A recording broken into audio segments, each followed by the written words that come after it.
ನೀವು ನೋಡಿದಂತಹ cinema ರಂಗಕ್ಕೂ ಈಗಿರುವಂತಹ cinema ರಂಗಕ್ಕೂ ಒಂದಿಷ್ಟು ಡಿಫ್ರೆನ್ಸ್ಗಳಿದೆ ಅಲ್ಲ ಸರ್? ಇಷ್ಟಲ್ಲ, ತುಂಬಾ ಡಿಫ್ರೆನ್ಸ್ ಇದೆ. ಇತ್ತೀಚೆಗೆಲ್ಲ ಡಿಜಿಟಲ್ ಬಂದ್ಬಿಟ್ಟು ಯಾರು ಬೇಕಾದ್ರೂ ಡೈರೆಕ್ಟ್ ಮಾಡ್ಬೋದು, ಯಾರು ಬೇಕಾದ್ರೂ ಆಕ್ಷನ್ ಕಟ್ ಹೇಳ್ಬೋದು, ಯಾರು ಬೇಕಾದ್ರೂ ಕ್ಯಾಮರಾ ವರ್ಕ್ ಮಾಡ್ಬೋದು. ಈ ಸೋಷಿಯಲ್ ಮೀಡಿಯಾಗಳ ಹಾವಳಿನಲ್ಲಿ ಸಿನಿಮಾ ರಂಗ ಎಲ್ಲೋ ಒಂದು ಕಡೆ ತನ್ನ ಅಸ್ತಿತ್ವ ಕಳ್ಕೊಳ್ತಾ ಇದೀನೋ ಅನ್ನೋ ಒಂದು ಭಯ ಕಾಡ್ತಾ ಇದೆ.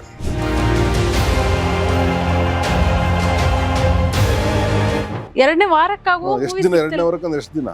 12 ದಿನ ಆಗುವಾಗ ಇಲ್ಲ, 12-14 ದಿನ ಅಲ್ವಾ? ಅದಲ್ಲ, ಎರಡನೇ ವಾರ ಈಗ್ಲಿಕ್ಕೆ. ಎರಡನೇ ವಾರ ಅಂದ್ರೆ ಶುಕ್ರವಾರ ಶನಿವಾರ ಅಷ್ಟೇ. ಮೂರನೇ ದಿನಕ್ಕೆ ಥಿಯೇಟರ್ ಸಿನಿಮಾನೇ ಇರಲ್ಲ.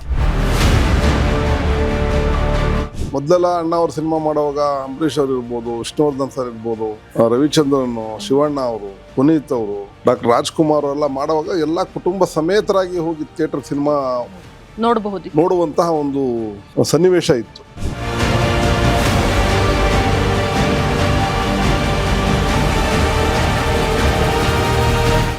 ನಿಮ್ ಮೇಜರ್ ಒಂದು ಬ್ರೇಕ್ ಕೊಟ್ಟಿದ್ದು, ಓಕೆ ನನ್ನನ್ನು ಹೊರಗಡೆ ಹೋದ್ರೆ ಜನ ಗುರುತಿಸ್ತಾರೆ ಅಂತ ನಿಮ್ಗೆ ಅನ್ಸಿದ್ದು ಪರ್ಸನಲ್ ಆಗಿ? ಯಾವುದೋ ಒಂದು ಫ್ಯಾನ್ ಬಂದು ನಿಮ್ಮ ಹತ್ರ ಹೇಳಿದಾಗ ಯಾವ ಮೂಮೆಂಟ್ ಅಲ್ಲಿ ಹಂಗ ಅನ್ಸ್ತು ಸರ್ ನಿಮ್ಗೆ? ಸಾರಥಿ ಸಿನಿಮಾ, ಡಿ ಬಾಸ್ ದರ್ಶನ್ ಅವ್ರ ಸಿನಿಮಾ ಸಾರಥಿನಲ್ಲಿ ಒಂದು ಒಳ್ಳೆ ಅವಕಾಶ ಸಿಕ್ತು. ಅದಕ್ಕೆ ಮೊದಲು ಬೇರೆ ಸಿನಿಮಾಗಳು ಮಾಡಿದ್ದೆ, ಬಟ್ ಅಷ್ಟು ಎಕ್ಸ್ಪೋಸ್ ಆಗಿರಲಿಲ್ಲ. ದರ್ಶನ್ ಸರ್ ಜೊತೆಲೇ ಇದ್ದಿದ್ರಿಂದ ಅದು ಒಳ್ಳೆ ನನಗೆ ರೆಸ್ಪಾನ್ಸ್ ಸಿಕ್ತು. ಎಕ್ಸ್ಟ್ರಾ ದುಡ್ಡು ಮಾತಾಡ್ಕೊಳ್ದೆ ಮೂಟೆ ಹಾಕೊಂಡ್ಬಂದ್ಬಿಟ್ಯಾ? ರೇಷ್ಮೆ ಮೂಟೆ ಸರ್, ಮಳೆ ಬಂದ್ರೆ ಎಲ್ಲ ಹಾಳಾಗೋಗುತ್ತೆ ಅಂತ ರಿಕ್ವೆಸ್ಟ್ ಮಾಡ್ಕೊಂಡ್ರ ಅಂತ ರೂಲ್ಸ್ ಬ್ರೇಕ್ ಮಾಡಕ್ 500 kg ರೋಡಲ್ಲಿ ಓಡಾಡೋ ನನ್ನ ಮಕ್ಳೆಲ್ಲ ಟ್ರಾಫಿಕ್ನವ್ರನ್ನ ಎದುರಾಕೊಂಡ್ರೆ 100ಕ್ಕೆ 500 ಆಗುತ್ತೆ, 500ಕ್ಕೆ 1000 ಆಗುತ್ತೆ. ಸೊ ವಿಷ್ಣು ಸರ್ ಮತ್ತೆ ನಿಮ್ಮ ಒಡನಾಟ ಅಂತ ಬಂದಾಗ ಅವ್ರ ಜೊತೆ ಅಭಿನಯಿಸಿದ್ದು ಒಂದು ರೆಕಾರ್ಡ್ಸ್ ಅಲ್ಲಿ ಅದು ಒಂದು ಗರಿ ಅಂತ ಹೇಳ್ಬೋದು. ಊರಿಗೆ ಒಬ್ಬನೇ ಈ ಸಿಂಹ ಅಂತ ಬರೆದೇ ಬಿಟ್ಟ ಆ ಬ್ರಹ್ಮ. ನನ್ನ ಸೀನು ಕುರುಕ್ಷೇತ್ರದಲ್ಲಿ ದರ್ಶನ್ ಅವರು ಗದೆ ಹಿಡ್ಕೊಂಡ್ ಬರೋ ತರ ನಂದು ಒಂದು ಹಾಡಾಯ್ತಲ್ಲ, ಹಾಡು ಬಂತದ್ರಲ್ಲಿ ನಮ್ಮ ತಾರಕೇಶ್ವರ ಸಿನಿಮಾದಲ್ಲಿ. ಸೊ ಅದಕ್ಕೆ ಇಬ್ಬರದು ಕೊಲಾಜ್ ಮಾಡಿ ಒಂದು 72 ಅಡಿ ಕಟ್ಔಟ್ ಹಾಕ್ಸ್ಕೊಂಡೆ ನಾನೇ.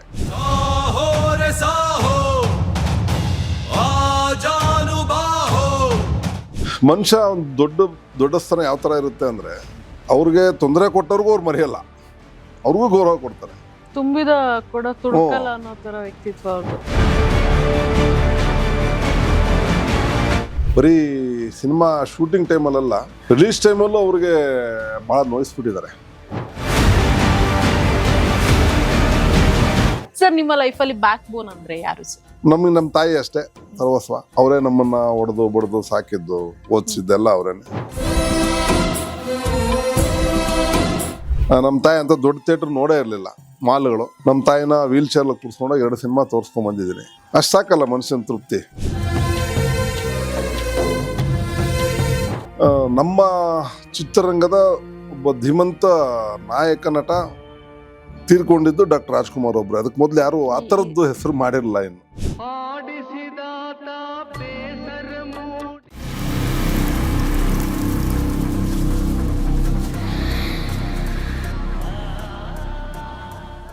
ಹಾಯ್ ಹಲೋ ನಮಸ್ಕಾರ ವೀಕ್ಷಕರೇ, ನೀವು ನೋಡ್ತಾ ಇದ್ದೀರಾ ಬಿಯಾಂಡ್ ಲಿಮಿಟ್ಸ್. ನಾನು ತೇಜಸ್ವಿನಿ. ಇವತ್ತಿನ ನಮ್ಮ ಸಂಚಿಕೆಯಲ್ಲಿ ಒಬ್ರು ಸ್ಪೆಷಲ್ ಗೆಸ್ಟ್ ನಮ್ಮ ಜೊತೆ ಇದ್ದಾರೆ. ಸೊ ಕನ್ನಡ ಆಡಿಯನ್ಸ್ ಆಗಿ ಮೇ ಬಿ ಎಲ್ರಿಗೂ ಇವರು ಪರಿಚಿತರು. ಸೊ 300ಕ್ಕೂ ಹೆಚ್ಚಿನ ಸಿನಿಮಾಗಳಲ್ಲಿ ಇವರು ಆಕ್ಟ್ ಮಾಡಿದ್ದಾರೆ. ಸೊ ಇವರ ವಾಯ್ಸ್ ಕೇಳಿದಾಗನೇ ಸರ್ ಯಾರು ಅಂತ ನಿಮಗೆ ಆಬ್ವಿಯಸ್ಲಿ ಹೇಳ್ಬೋದು. ರಂಗಭೂಮಿಯ ಬ್ಯಾಕ್ಗ್ರೌಂಡ್ ಇರುವಂತಹ ಆರ್ಟಿಸ್ಟ್ ನಮ್ಮ ಜೊತೆ ಇರೋದು. ಸೊ ಲೆಜೆಂಡ್ರಿ ಎಲ್ಲ ಆರ್ಟಿಸ್ಟ್ಗಳ ಜೊತೆ ಆಕ್ಟ್ ಮಾಡಿದ್ದಾರೆ, ಸ್ಕ್ರೀನ್ ಶೇರ್ ಮಾಡ್ಕೊಂಡಿದ್ದಾರೆ. ಸೊ ಇಂಥವ್ರು ಇಲ್ಲ ಅಂತ ಹೇಳ್ಬೋದು, ಯಾಕಂದ್ರೆ 300ಕ್ಕಿಂತ ಹೆಚ್ಚು ಸಿನಿಮಾಗಳನ್ನು ಇವ್ರು ಮಾಡಿದ್ದಾರೆ ಅಂತ ಹೇಳಿದೆ ನಾನು. So serial, ad shoot, cinema ಇದನ್ನೆಲ್ಲ ಕವರ್ ಮಾಡಿ ಈಗ ಒಬ್ರು ಸೀನಿಯರ್ ಆರ್ಟಿಸ್ಟ್ ಆಗಿ ನಮ್ಮ ಎದುರುಗಡೆ ಬಂದು ನಿಂತಿದ್ದಾರೆ. ಸೊ ಅವರೇ ಗಣೇಶ್ ರಾವ್ ಸರ್. ಸೊ ಬನ್ನಿ ಕಾರ್ಯಕ್ರಮಕ್ಕೆ ಅವರನ್ನ ಆತ್ಮೀಯವಾಗಿ ವೆಲ್ಕಮ್ ಮಾಡೋಣ. ಸರ್ ಕಾರ್ಯಕ್ರಮಕ್ಕೆ ಆತ್ಮೀಯವಾದ ಸ್ವಾಗತ. ಧನ್ಯವಾದಗಳು. ಹೇಗಿದ್ದೀರಾ ಸರ್? ಚೆನ್ನಾಗಿದ್ದೀರಾ ಸರ್? ಯಾವ ಪ್ರಾಜೆಕ್ಟ್ ನಡೀತಾ ಇದೆ ಸರ್ ಇವಾಗ? 2-3 ಪ್ರಾಜೆಕ್ಟ್ ನಡೀತಾ ಇದೆ. ಒಂದು ಹೊಸ ಪ್ರಾಜೆಕ್ಟ್ ನೆಕ್ಸ್ಟ್ ಮಂತ್ ಇಂದ ಸ್ಟಾರ್ಟ್ ಆಗುತ್ತೆ. ಓಕೆ. ಸೊ ಹೇಗ್ ನಡೀತಾ ಇದೆ ಜರ್ನಿ ಸರ್? ಅಂದ್ರೆ ನೀವು ನೋಡಿದಂತಹ ಸಿನಿಮಾ ರಂಗಕ್ಕೂ ಈಗಿರುವಂತಹ ಸಿನಿಮಾ ರಂಗಕ್ಕೂ ಒಂದಿಷ್ಟು ಡಿಫ್ರೆನ್ಸ್ಗಳಿದೆ ಅಲ್ಲ ಸರ್? ಇಷ್ಟಲ್ಲ, ತುಂಬಾ ಡಿಫ್ರೆನ್ಸ್ ಇದೆ. ಇತ್ತೀಚೆಗೆಲ್ಲ ಡಿಜಿಟಲ್ ಬಂದ್ಬಿಟ್ಟು ಯಾರು ಬೇಕಾದ್ರೂ ಡೈರೆಕ್ಟ್ ಮಾಡ್ಬೋದು, ಯಾರು ಬೇಕಾದ್ರೂ ಆಕ್ಷನ್ ಕಟ್ ಹೇಳ್ಬೋದು, ಯಾರು ಬೇಕಾದ್ರೂ ಕ್ಯಾಮರಾ ವರ್ಕ್ ಮಾಡ್ಬೋದು. ಆ ಒಂದು ಮನಸ್ಥಿತಿಗೆ ಬಂದ್ಬಿಟ್ಟಿದ್ದೀವಿ. ಮತ್ತು ಟೆಕ್ನಾಲಜಿ ಇಂಪ್ರೂವ್ ಆಗ್ತಾ ಆಗ್ತಾ ಆಗ್ತಾ ಈ ಸೋಷಿಯಲ್ ಮೀಡಿಯಾಗಳ ಹಾವಳಿನಲ್ಲಿ ಸಿನಿಮಾ ರಂಗ ಎಲ್ಲೋ ಒಂದು ಕಡೆ ತನ್ನ ಅಸ್ತಿತ್ವ ಕಳ್ಕೊಳ್ತಾ ಇದೀನೋ ಅನ್ನೋ ಒಂದು ಭಯ ಕಾಡ್ತಾ ಇದೆ. ಮೊದಲೆಲ್ಲ ಎಂಟರ್ಟೈನ್ಮೆಂಟ್ ಆಗ್ತಾ ಇದ್ದಿದ್ದು ಸಿನಿಮಾಗಳು, ಆಮೇಲೆ ಸೀರಿಯಲ್ಗಳು. ಸೊ ಈಗ ಫಿಂಗರ್ ಟಿಪ್ಪಲ್ಲಿ ನಿಮಗೆಲ್ಲ ಸಿಗುವಾಗ ಥಿಯೇಟರ್ಗಳಿಗೆ ಯಾರು ಜಾಸ್ತಿ ಬರ್ತಾ ಇಲ್ಲ. ಮತ್ತು OTT ಪ್ಲ್ಯಾಟ್ಫಾರ್ಮ್ಸು, ಯೂಟ್ಯೂಬ್ಸು, ಇದರಿಂದ ಒಂದು ನೈಸರ್ಗಿಕವಾಗಿ ಬಂದಂತಹ ಸಿನಿಮಾ ಇವತ್ತೆಲ್ಲೋ ನಮ್ಮನ್ನು ದೂರ ಮಾಡಿ ಅದು ದೂರ ಹೋಗ್ತಾ ಇದೆಯೇನೋ ಅನ್ನೋ ಥರ ಒಂದು ಫೀಲ್ ಆಗ್ತಾ ಇದೆ. ಕಾರಣ ಮೊದಲೆಲ್ಲ ಒಂದು ಸಿನಿಮಾ ಅಂದರೆ ಒಂದು ಭಯ, ಭಕ್ತಿ, ಒಂದು ಏನೋ ಒಂದು ಸಮರ್ಪಣಾ ಮನೋಭಾವದಿಂದ ನೋಡ್ತಾ ಇದ್ವಿ. ಆ ಒಬ್ಬ ಸಿನಿಮಾ ಡೈರೆಕ್ಟ್ ಮಾಡಬೇಕಂದ್ರೆ ಅಥವಾ ನಿರ್ಮಾಣ ಮಾಡಬೇಕಂದ್ರೆ ನಿರ್ಮಾಪಕರಿಗೆ ಎಕ್ಸ್ಪೀರಿಯನ್ಸ್ ಇರಬೇಕು, ನಿರ್ಮಾಪಕರಿಗೆ ಒಂದು ಸಿನಿಮಾ ಮೇಲೆ ಪ್ರೀತಿ ಇರಬೇಕು, ಮತ್ತು ಸಿನಿಮಾ ಪ್ಯಾಷನ್ ಅಂತ ತೊಗೊಂಡು ಮಾಡಬೇಕು. ಆ ಥರದ್ದೆಲ್ಲ ಇತ್ತು. ಈಗೇನಿಲ್ಲ, ದುಡ್ಡಿರೋರು ಯಾರು ಬೇಕಾದ್ರೂ ಸಿನಿಮಾ ಮಾಡ್ಬೋದು, ದುಡ್ಡು ಹಾಕೋರನ್ನ ಕರ್ಕೊಂಬಂದು ಯಾರು ಬೇಕಾದ್ರೂ ಡೈರೆಕ್ಟರ್ ಆಗ್ಬೋದು, ಮೊಬೈಲ್ ಕ್ಯಾಮ್ರಾ ಆಪ್ರೇಟ್ ಮಾಡೋ ಯಾರು ಬೇಕಾದ್ರೂ ಕ್ಯಾಮ್ರಾಮನ್ಗಳಾಗ್ಬೋದು. ಆ ಸ್ಥಿತಿಗೆ ಬಂದು ನಿಂತಿದ್ದೀವಿ ನಾವು. ಒಂದು ಪ್ರಿಪ್ರೇಷನ್ ಇರಲ್ಲ, ಕತೆ ಇರಲ್ಲ, ಆ ಒಂದು ಕ್ಯಾಮ್ರಾ ಟೆಕ್ನಿಕ್ ಗೊತ್ತಿರಲ್ಲ. ಬಹುತೇಕ ಎಲ್ಲ ಅಂತ ಹೇಳ್ತಾರೆ ನಾನು, ಬಹುತೇಕ ಸಿನಿಮಾಗಳು ಅದೇ ಥರ ಆಗ್ತಾ ಇದೆ.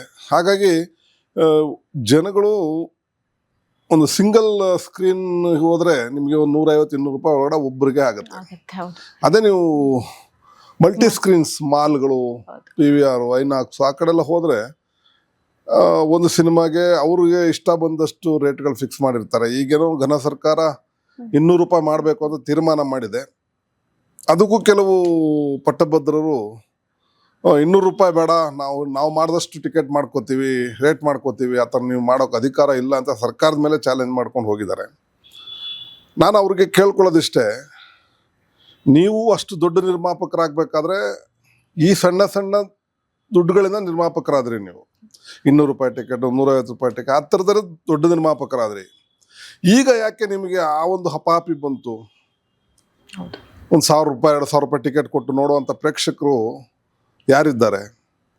ಒಂದು ಮಾಲ್ಗಳಿಗೆ ಹೋಗ್ಬೇಕಂದ್ರೆ, ಒಂದು ಫ್ಯಾಮಿಲಿ ಹೋಗ್ಬೇಕಂದ್ರೆ ಬರೀ ಟಿಕೆಟ್ಗೆ 5,000 ರೂಪಾಯಿ ಬೇಕು. ಇನ್ನು ಅಲ್ಲಿ ಹೊರಗಡೆಯಿಂದ ಒಂದು ಚಾಕ್ಲೇಟ್ ಕೂಡ ಬಿಡಲ್ಲ, ನೀರು ಕೂಡ ಒಳಗಡೆ ಬಿಡಲ್ಲ. ಅದೆಲ್ಲ ತಗೋಬೇಕಂದ್ರೆ ಒಂದು ಪಾಪ್ಕಾರ್ನು ಹೊರಗಡೆ ಸಿಗೋ ಒಂದು 50 ರೂಪಾಯಿ ಪಾಪ್ಕಾರ್ನು 420-450 ರೂಪಾಯಿನ ಕೊಡಬೇಕು. ಒಂದು 15-20 ರೂಪಾಯಿಗೆ ಸಿಗೋ ಪೆಪ್ಸಿ, ಕೋಕೋ-ಕೋಲಾ 150-200 ರೂಪಾಯಿ ಕೊಡಬೇಕು. ಅರ್ಧ ಲೀಟ್ರ್ ನೀರಿಗೆ 70 ರೂಪಾಯಿ ಕೊಡಬೇಕು.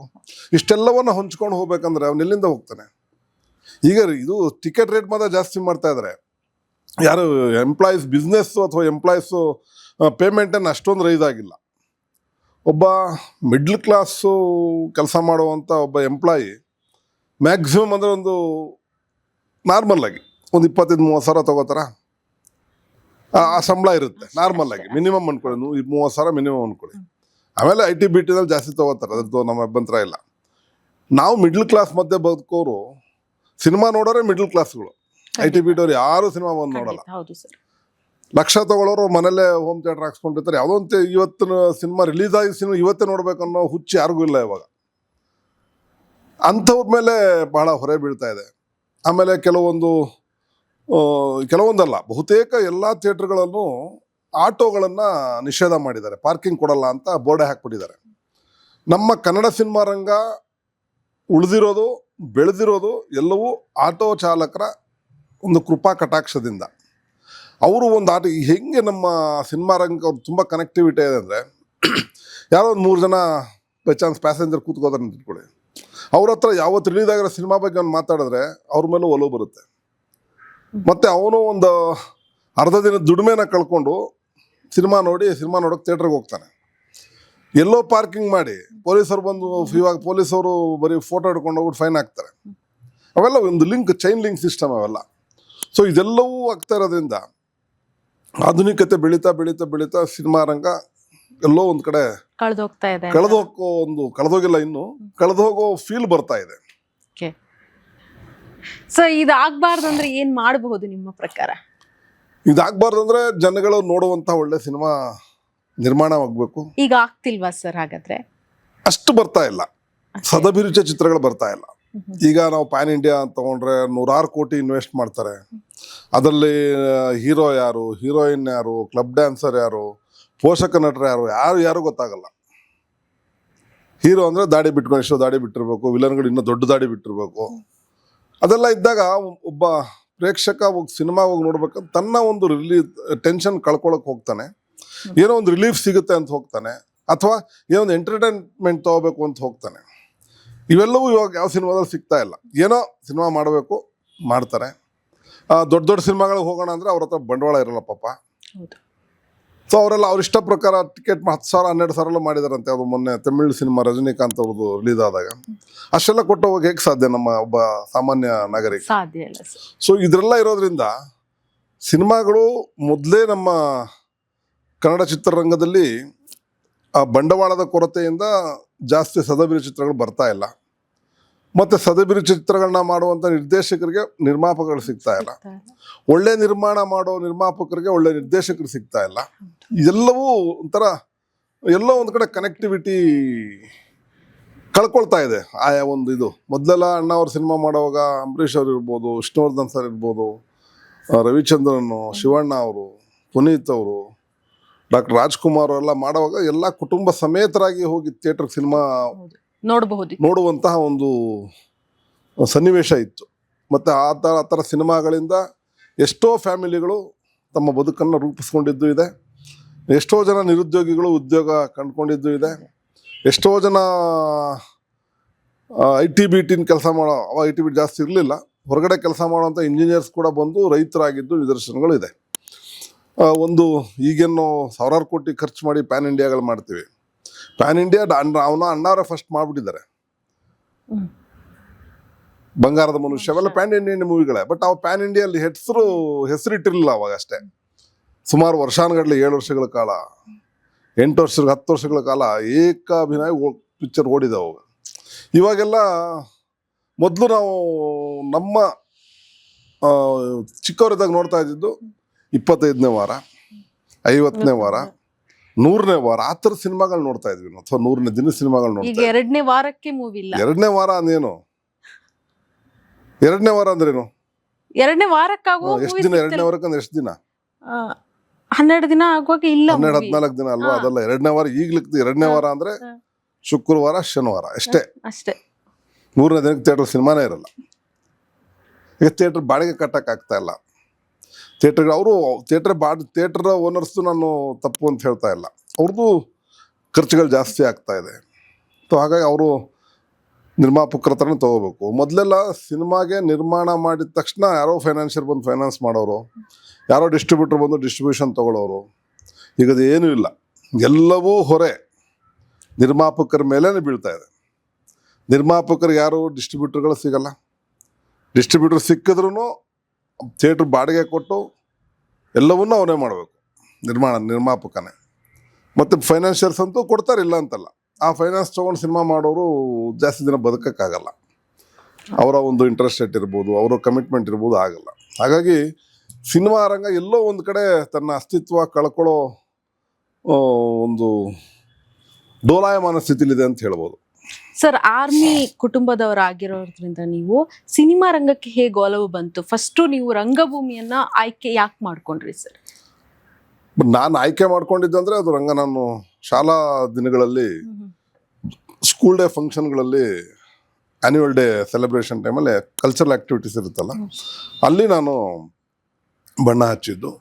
ಅಲ್ಲಿ ಬಣ್ಣ ಹಚ್ಚಿದಾಗ ಅಲ್ಲಿ ಒಂದು 7th 8th 9th parents support ಇಲ್ಲ, ಪೇರೆಂಟ್ಸ್ ಸಪೋರ್ಟ್ ಸಾಮಾನ್ಯವಾಗಿರಲ್ಲ ಸಿನಿಮಾ ರಂಗಕ್ಕೆ. ಈಗಲೂ ಸ್ವಲ್ಪ ಹಿಂಜರಿತಾರೆ ಆ ಟೈಮಲ್ಲಿ. ಆದರೂ ಕೂಡ ಅವರ ಒಂದು ಮನಸ್ಸು ಒಲಿಸಿ ನಾನೇನೋ ಒಂದು ರಂಗಭೂಮಿಗೆ ಬಂದೆ.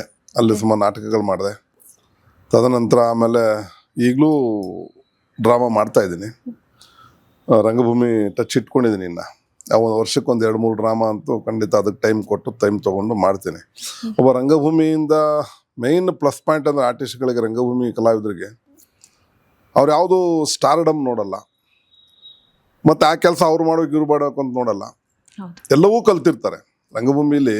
ಆ ಫ್ಲೋರ್ ಗುಡಿಸೋದ್ರಿಂದ ಹಿಡಿದು, ಕರ್ಟನ್ ಕಟ್ಟರಿಂದ, ಸ್ಕ್ರೀನ್ ಬಿಡೋದ್ರಿಂದ ಹಿಡಿದು, ಲೈಟಿಂಗ್ ಹಿಡಿದು, ಮೇಕಪ್ಪು, ಹೇರ್ ಸ್ಟೈಲಿಸ್ಟ್ ಎಲ್ಲ ಕಲ್ತಿರ್ತೀವಿ. ಸೊ ಹಾಗಾಗಿ ನಮಗೆ ಅಷ್ಟು ಯಾವ್ದ್ರ ಬಗ್ಗೆ ತಲೆ ಕೆಡಿಸ್ಕೊಳಕ್ ಹೋಗಲ್ಲ. ಇವಾಗ ಯಾರು ಬಂದಿಲ್ಲ ಅಂದ್ರೆ ನಾವೇ ಮಾಡ್ಕೋತೀವಿ, ಯಾರೋ ಬಂದು ನಾವೇ ರೆಡಿ ಮಾಡ್ಕೋತೀವಿ. ಆ ಥರ ಒಬ್ಬ ಆರ್ಟಿಸ್ಟ್ ಬಂದು ಆ ಪಾತ್ರನೂ ಬೇರೆಯವ್ರು ಮಾಡೋಕೆ ಅಲ್ಲೇ ಸಿದ್ಧ ಆಗ್ಬಿಟ್ಟಿರ್ತೀವಿ. ಯಾಕಂದ್ರೆ ತಾಲೀಮ್ ನಡೀತಾ ಇರ್ತದೆ, ರಂಗ ತಾಲೀಮ್ ನಡೆಯುವಾಗ ಎಲ್ರ ಡೈಲಾಗ್ ಎಲ್ರಿಗೂ ಗೊತ್ತಿರ್ತದೆ, ಅಷ್ಟು ಪ್ರಾಕ್ಟೀಸ್ ಮಾಡಬೇಕಾಗುತ್ತೆ. ಯಾಕಂದ್ರೆ ಅಲ್ಲೇ ನೀವು ಇದಕ್ಕೆ ವೇದಿಕೆ ಮೇಲೆ ಬಂದಾಗ ಒಂದು ರೀಟೇಕು 1 more ಟೇಕ್ ಇರೋದೇ ಇಲ್ಲ.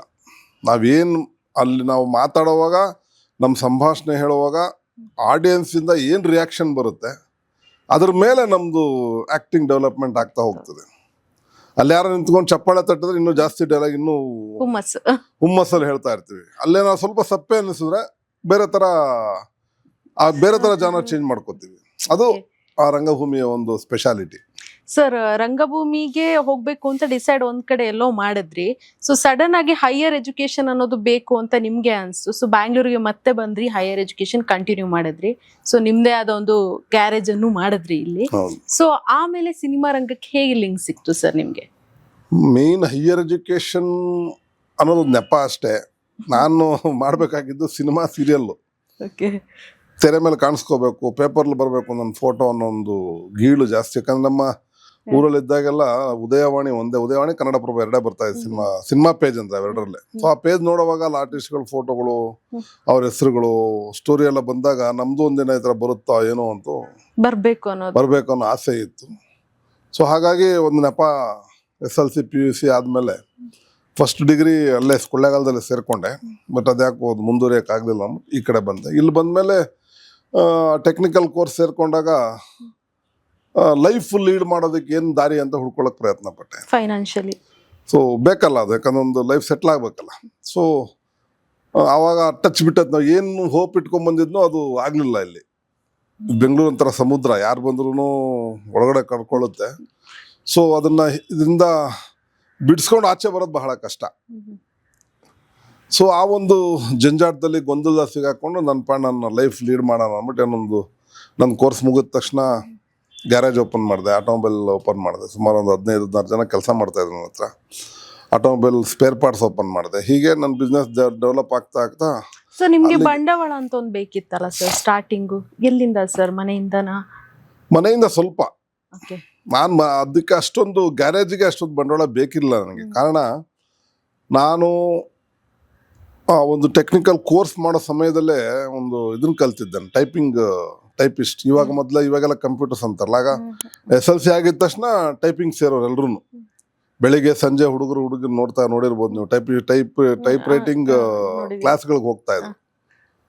ಅಲ್ಲಿ ನಾನು 2 ಪ್ರೊಫಿಷಿಯನ್ಸಿ ಮಾಡ್ಕೊಂಡೆ, English and Kannada. English senior ಆದಮೇಲೆ ಕನ್ನಡ ಸೀನಿಯರ್ ಆದಮೇಲೆ 2ಕ್ಕೂ ಪ್ರೊಫಿಷಿಯನ್ಸಿ ಅಂತ ಬರುತ್ತೆ. ಅದು 1 year ಕೋರ್ಸ್.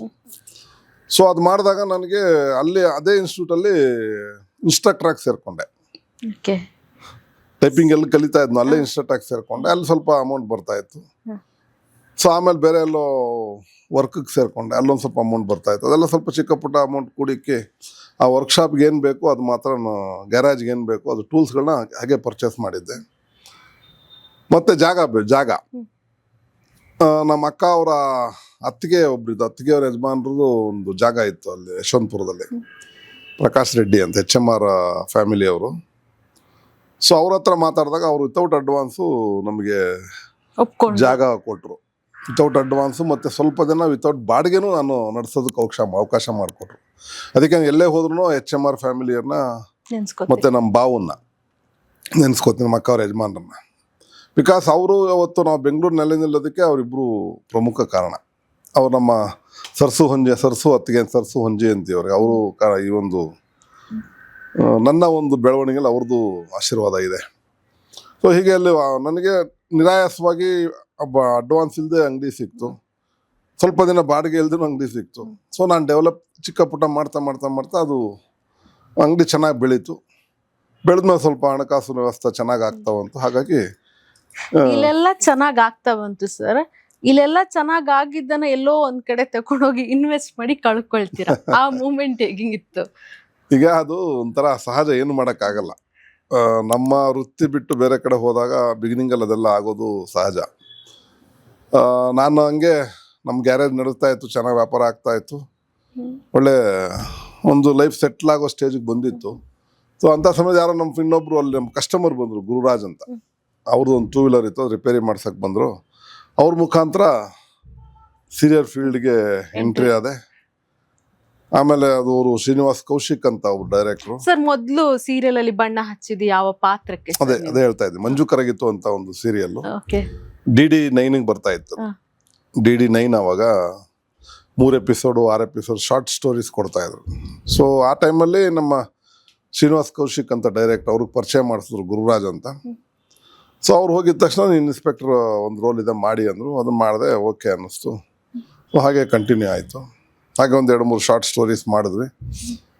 ಆಮೇಲೆ ಸ್ವಲ್ಪ ದುಡ್ಡು ಕಾಸಿತ್ತಲ್ಲ, ನಮ್ಮ ಫ್ರೆಂಡ್ ಅವರೇ ಯಾಕೆ ನೀವು ಒಂದು ಸೀರಿಯಲ್ ಮಾಡಬಾರ್ದು ಅಂದರು. ಆಯಿತು, ನಾನು ಒಂದು 3 ಎಪಿಸೋಡು 4-5 ಪಂಚ್ ಮಾಡಿದೆ. ಸೊ ಅದರಲ್ಲಿ ಒಂದು ಸ್ವಲ್ಪ ಅಮೌಂಟ್ ಬಂತು. ಮೊದಲು ಒಂದು ಎಪಿಸೋಡ್ಗೆ 16,000 ರೂಪಾಯಿ ಕೊಡೋರು. 16. ಆಮೇಲೆ ಅದು 36,000 ಆಗೋಯ್ತು. ಸೊ ಸ್ವಲ್ಪ ಅಮೌಂಟ್ ಬಂತು, ಒಂದು ಸ್ವಲ್ಪ ಶೇಖರಣೆ ಮಾಡ್ಕೊಂಡಿದ್ದೆ. ಆಮೇಲೆ ಒಂದು ಸುಪ್ರಭಾತ ಅಂತ ಒಂದು ಚಾನಲ್ ಹೊಸದಾಗ ಲಾಂಚ್ ಆಯಿತು. ಅವರು ಫಿಲ್ಮ್ಸ್ ಮಾಡಿಕೊಡಿ ಅಂತ ಒಂದು ಪ್ರಪೋಸಲ್ ಕೊಟ್ಟರು ಎಲ್ರಿಗೂ. ಸೊ ಆ್ಯಸ್ ಇಟ್ ಈಸ್ ನಾನು ಇದೆಲ್ಲ ಇತ್ತಲ್ವಾ, ಸರಿ ಒಂದು ಸಿನಿಮಾ ಮಾಡೋಣ ಅಂತ ನಾನು ನಮ್ಮ ಫ್ರೆಂಡ್ ಸೇರ್ಕೊಂಡು ಅದಕ್ಕೊಂದು ಕೈ ಹಾಕಿದ್ವಿ. ಸೊ ಇಲ್ಲಿ ನಿಮ್ದು ಪ್ರೊಡ್ಯೂಸರ್ ಆಗ್ಬೇಕು ಅನ್ನೋ ಥೀಮ್ ಇತ್ತಲ್ಲ, ಆಕ್ಟಿಂಗ್ ಅಲ್ಲಿ ಮುಂದುವರಿಬೇಕು? ಆಕ್ಟಿಂಗ್ ಅಲ್ಲಿ ಮುಂದುವರಿಬೇಕಂತಿತ್ತು. ಓಕೆ.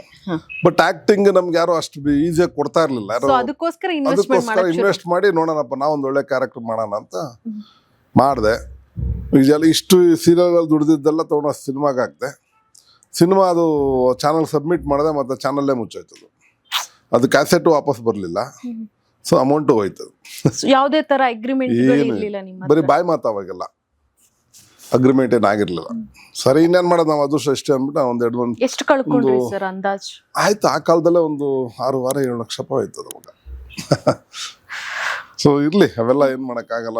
ಒಂಥರ ನಮಗೂ ಎಕ್ಸ್ಪೀರಿಯನ್ಸ್ ಆಗ್ಬೇಕು, ದುಡ್ಡು ಕೊಟ್ಟ ಅನುಭವ ತಗೊಳ್ಳೋದು.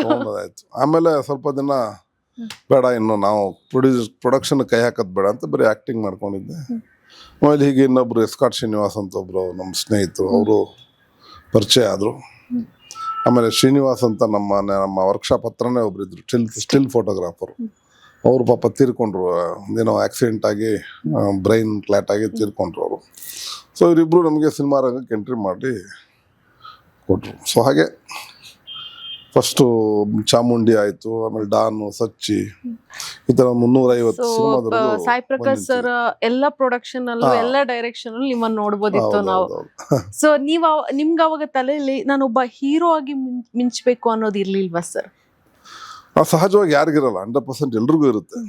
ಬಟ್ ಹೀರೋ ಆಗ್ಬೇಕಂದ್ರೆ ಅದರದೇ ಆದೊಂದು ಕೆಲವು ಮಾನದಂಡಗಳಿರ್ತವೆ. ಪರ್ಸನಾಲಿಟಿ ಎಲ್ಲ ಇತ್ತಲ್ಲ, ಅದೆಲ್ಲ ಇದೆ. ಮೇನ್ ಫೈನಾನ್ಷಿಯಲ್ ಸಪೋರ್ಟ್ ಬೇಕಿತ್ತು, ಬ್ಯಾಕ್ ಗ್ರೌಂಡ್ ಬೇಕಿತ್ತು, ಮತ್ತು ಗಾಡ್ ಫಾದರ್ ಬೇಕಿತ್ತು. ಯಾರು ಹಾಗೆ ಬಂದಿದ ತಕ್ಷಣ ಹೀರೋ ಕೊಟ್ಬಿಡಲ್ಲ.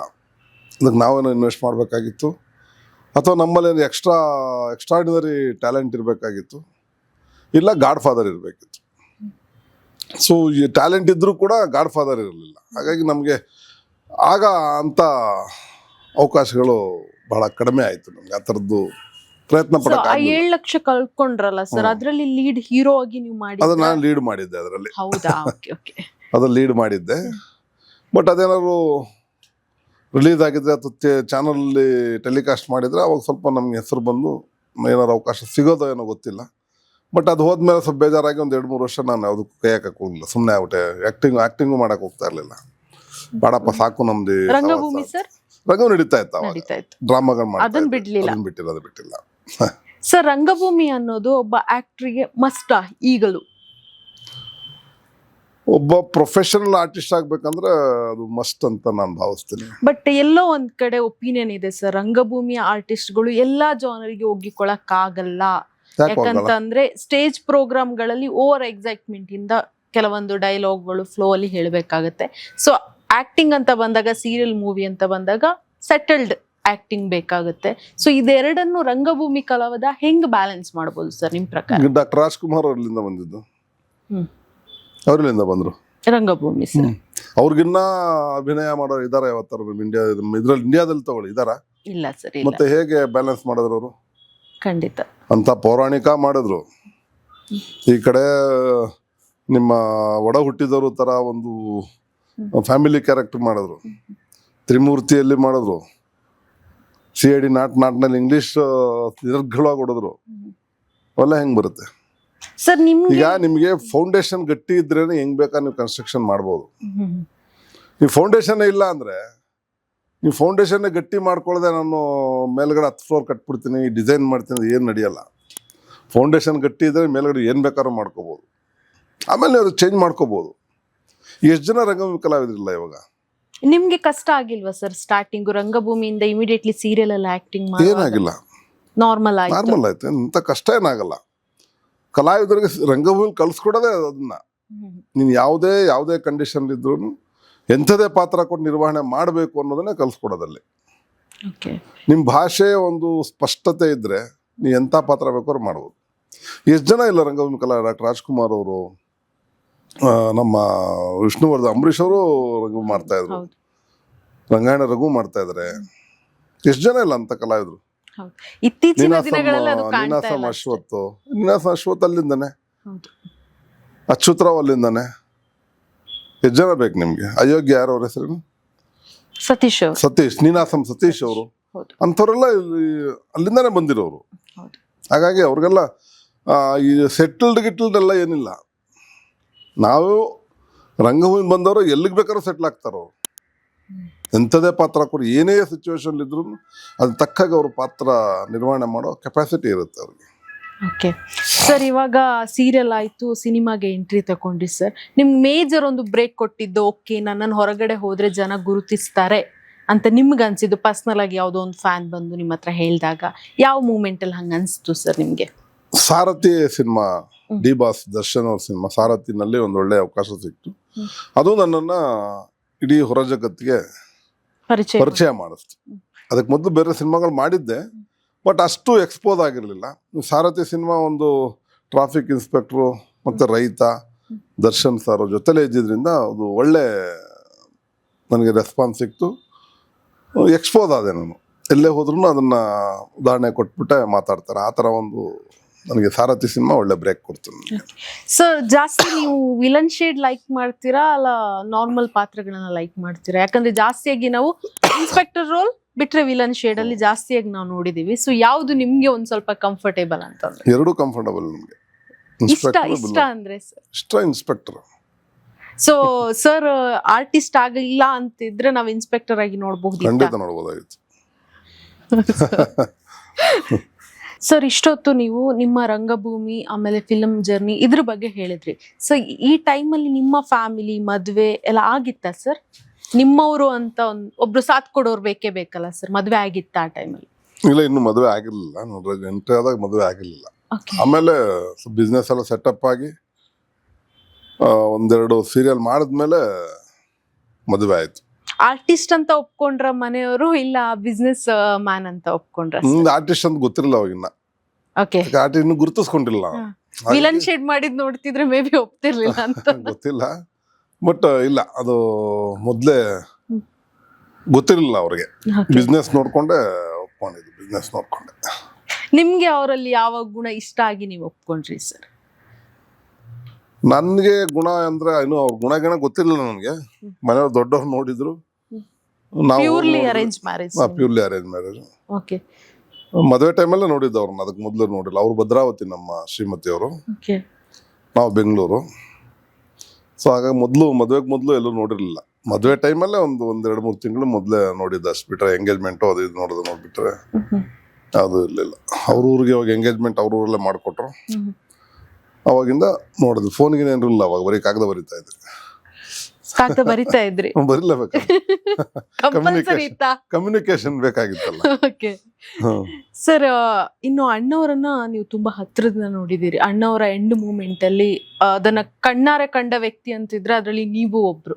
ಸೊ ಆ ಟೈಮಲ್ಲಿ ಹೆಂಗಿತ್ತು ಸರ್ ಪರಿಸ್ಥಿತಿ? ಅಷ್ಟು ಕ್ರಿಟಿಕಲ್ ಯಾಕಾಯ್ತು ಆ ಟೈಮಲ್ಲಿ?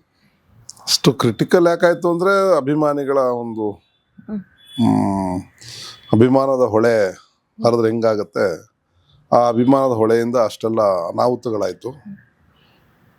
ಬಟ್ ಅದು ಪೊಲೀಸವ್ರಿಗೂ ಸಡನ್ನಾಗಿ ಆಗಿದ್ದರಿಂದ ಅದನ್ನು ಕಂಟ್ರೋಲ್ ತೊಗೊಳಕ್ಕಾಗಲಿಲ್ಲ. ಸ್ವಲ್ಪ ಯಾಮಾರಿದ್ರೋ ಅಥವಾ ಆ ಒಂದು ಎಕ್ಸ್ಪೆಕ್ಟೇಷನ್ಸ್ ಇರಲಿಲ್ಲ ಅಷ್ಟೊಂದು ಗಲಾಟೆ ಆಗುತ್ತೆ ಅಥವಾ ಅಷ್ಟೊಂದು ಜನ ಅಭಿಮಾನಿಗಳು ಬರ್ತಾರೆ ಅನ್ನೋ ಒಂದು ಎಕ್ಸ್ಪೆಕ್ಟೇಷನ್ಸ್ ಇರಲಿಲ್ಲ. ಜೊತೆಗೆ ಒಬ್ರು ಕಲಾವಿದರು ದೈವಾಧೀನರಾದಾಗ ಇಷ್ಟೆಲ್ಲ ಜನ ಬರ್ತಾರ ಅನ್ನೋದು ಯಾರಿಗೂ ಗೊತ್ತಿರಲಿಲ್ಲ. ಯಾಕಂದರೆ ನಮ್ಮ ಚಿತ್ರರಂಗದ ಒಬ್ಬ ಧೀಮಂತ ನಾಯಕ ನಟ ತೀರ್ಕೊಂಡಿದ್ದು ಡಾಕ್ಟರ್ ರಾಜ್ಕುಮಾರ್ ಒಬ್ರು. ಅದಕ್ಕೆ ಮೊದಲು ಯಾರು ಆ ಥರದ್ದು ಹೆಸರು ಮಾಡಿರಲಿಲ್ಲ ಇನ್ನು. ಹಾಗಾಗಿ ಆ ಜಾನರಲ್ಲಿ ನಮಗೆ ಗೊತ್ತಿರಲಿಲ್ಲ ಏನಾಗುತ್ತೆ ಅಂತ, ಪೊಲೀಸರು ಗೊತ್ತಿರಲಿಲ್ಲ. ಸೊ ಹಾಗಾಗಿ ಸ್ವಲ್ಪ ಎಡವಟ್ಟುಗಳಾಯಿತು. ನಾವು ಅವತ್ತು ಶೂಟಿಂಗಲ್ಲೇ ಇದ್ವಿ, ಯಾವುದೊಂದು ಶೂಟಿಂಗಲ್ಲಿ. ಸೊ ಅಲ್ಲಿಂದ ನಾವು ಪ್ಯಾಕಪ್ ಮಾಡಿದ್ರು. ಪ್ಯಾಕಪ್ ಮಾಡಿದ ತಕ್ಷಣ ಮನೆ ಹತ್ರ ಬಂದ್ವಿ. ನೋಡಿದ್ರಲ್ಲ ಮನೆ ಮೇಲ್ಗಡೆ ಫಸ್ಟ್ ಫ್ಲೋರಲ್ಲಿ ಇಟ್ಕೊಂಡಿದ್ರು. ಅಲ್ಲೇ ಹೋಗಿ ದರ್ಶನ ಮಾಡಿಕೊಂಡು ನಾವು ಕೆಳಗಡೆ ಬಂದ್ವಿ. ಅಷ್ಟರಲ್ಲಿ ಯಾರೋ ಆಂಬುಲೆನ್ಸ್ ಬಂತು. ಯಾರೋ ಪ್ಯಾಲೇಸ್ ಗ್ರೌಂಡಲ್ಲಿ ಅರೇಂಜ್ಮೆಂಟ್ ಮಾಡಿದ್ದಾರೆ, ಅಲ್ಲಿಗೆ ನಡೀರಿ ಅಂದರು. ಸೊ ನಾವು ಅದೇ ವ್ಯಾನಲ್ಲಿ ಕೂತ್ಕೊಂಡ್ವಿ, ನಾನು ಮತ್ತು ಜಗ್ಗೇಶ್ ಅಣ್ಣ ಅವರು. ಬಟ್ ಅಲ್ಲಿ ಹೋಗ್ತಾ ನೋಡಿದ್ರೆ ಏನು ಒಂದು ನಾಟಿ ಒಂದು ಸಿಂಗಲ್ ಚೇರು ಹಾಕಿಲ್ಲ ಅಲ್ಲಿ. ಅಷ್ಟು ಏನೂ ಅರೇಂಜ್ಮೆಂಟ್ ಆಗಿಲ್ಲ. ಸೊ ಸುಮ್ಮನೆ ನಾವು ಯಾರೋ ಹೇಳಿದ್ರು ತೊಗೊಂಡೋದ್ವಿ. ಅಂದರೆ ಯಾರೋ ಹೇಳೋದು ತೊಗೊಂಡೋಗಿ ಅಂತ. ಅಷ್ಟರಲ್ಲಿ ಆ್ಯಂಬುಲೆನ್ಸ್ದು ಡೋರು, ಕಿಟಕಿಗಳು ಎಲ್ಲ ಗ್ಲಾಸ್ ಎಲ್ಲ ಹೊಡೆದಾಕ್ಬಿಟ್ಟಿದ್ರು, ಎಲ್ಲ ಕಿತ್ತಾಕ್ಬಿಟ್ಟಿದ್ರು. ಸೊ ನಮ್ಮಗಳೆಲ್ಲ ಅವ್ರು ನಮ್ಮ ಶರ್ಟ್ ಎಲ್ಲ ಕಿತ್ತಾಕ್ಬಿಟ್ರು. ಬಟ್ ಪೊಲೀಸ್ ಪ್ರೊಟೆಕ್ಷನ್ ಅಂತ ಇರ್ಲಿಲ್ವಾ? ನಮ್ಮ ಜೀಪಲ್ಲಿ ಯಾರೂ ಇರಲಿಲ್ಲ, ಆ್ಯಂಬುಲೆನ್ಸಲ್ಲಿ ಯಾರೂ ಇರಲಿಲ್ಲ. ಪೊಲೀಸರು ಅವರು ಯೋಚನೆ ಮಾಡಕ್ಕೆ ಮೊದಲೇ ಜನ ಬಂದ್ಬಿಟ್ಟಿದ್ರು. ಪೊಲೀಸ್ ಏನಾದರೂ ಒಂದು ಆ್ಯಕ್ಷನ್ ತಗೋಬೇಕು ಅನ್ನೋ ಮೊದಲೇ ಜನ ಬಂದು ಅಲ್ಲಿ ಶೇಖರಣೆ ಆಗಿದ್ರಿಂದ ಅವ್ರಿಗೂ ಅಷ್ಟೊಂದು ಏನು ಮಾಡಬೇಕು ಅಂತ ದಿಕ್ಕು ತೋಚಿಲ್ಲ ಅವ್ರಿಗೆ. ಆಮೇಲೆ ಅಲ್ಲಿ ಪ್ಯಾಲೇಸ್ ಕೊಂಡು ಸುತ್ತಾಡ್ಕೊಂಡ್ಬಂದ್ವಿ. ಜಗ್ಗೇಶ್ ಅಣ್ಣ ಅವರು ಗಣೇಶ ಯಾವುದೇ ಕಾರಣಕ್ಕೆ ಇದನ್ನು ನೀನು ಅಲ್ಲಾಡ್ಬೇಡ ಅಲ್ಲಿ ಕೂತ್ಕೊ ಅಂತ ಹೇಳಿದ್ರು. ಅವ್ರು ಅದನ್ನು ಇದು ವೀಕೆಂಡ್ ವಿತ್ ರಮೇಶಲ್ಲೂ ಮೆನ್ಷನ್ ಮಾಡಿದ್ದಾರೆ ಜಗ್ಗೇಶ್ ಅಣ್ಣ ಅವರು. ಸೊ ಅವತ್ತು ನಾವು ಆ ಒಂದು ಪಾರ್ಥಿವ ಶರೀರದ ಮೇಲೆ ನಾವು ಯಾವುದೇ ಕಾರಣಕ್ಕೂ ಬೇರೆಯವರು ಮುಟ್ಟಕ್ಕೆ ಬಿಡಲಿಲ್ಲ. ಅಷ್ಟೊಂದು ಪ್ರೊಟೆಕ್ಟ್ ಮಾಡಿಕೊಂಡು ಬಂದ್ವಿ. ಆಮೇಲೆ ಅದೆಲ್ಲ ಇತಿಹಾಸ ನಿಮಗೆ ಗೊತ್ತಿದ್ದು, ನೋಡಿಲ್ಲ, ಚಾನಲ್ ನೋಡಿರ್ತೀರಿ. ಎಷ್ಟೊಂದು ತೊಂದರೆ ಆಯಿತು, ಎಷ್ಟು ಜನ ಸತ್ರು. ಅವ್ರು ನೆಮ್ಮದಿಯಾಗಿ ಅವ್ರನ್ನ ಆ ಒಂದು ಪುಣ್ಯ ಕಾರ್ಯ ಮಾಡೋಕ್ಕೂ ಬಿಡಲಿಲ್ಲ ಜನ. ಅಷ್ಟೊಂದು ಹಾವಳಿ ಕೊಟ್ಬಿಟ್ರು. ಸ್ವಲ್ಪ ಏನೋ ಆಮೇಲೆಲ್ಲ ಆಯಿತು. ಅದೊಂದು ನಿಜವಾಗಿ ಕಣ್ಣಿಗೆ ಈಗಲೂ ಕಣ್ಣಿಗೆ ಕಟ್ಟದಂಗಿದೆ ಅಂಥ ಸಿಚುವೇಶನ್ಗಳು.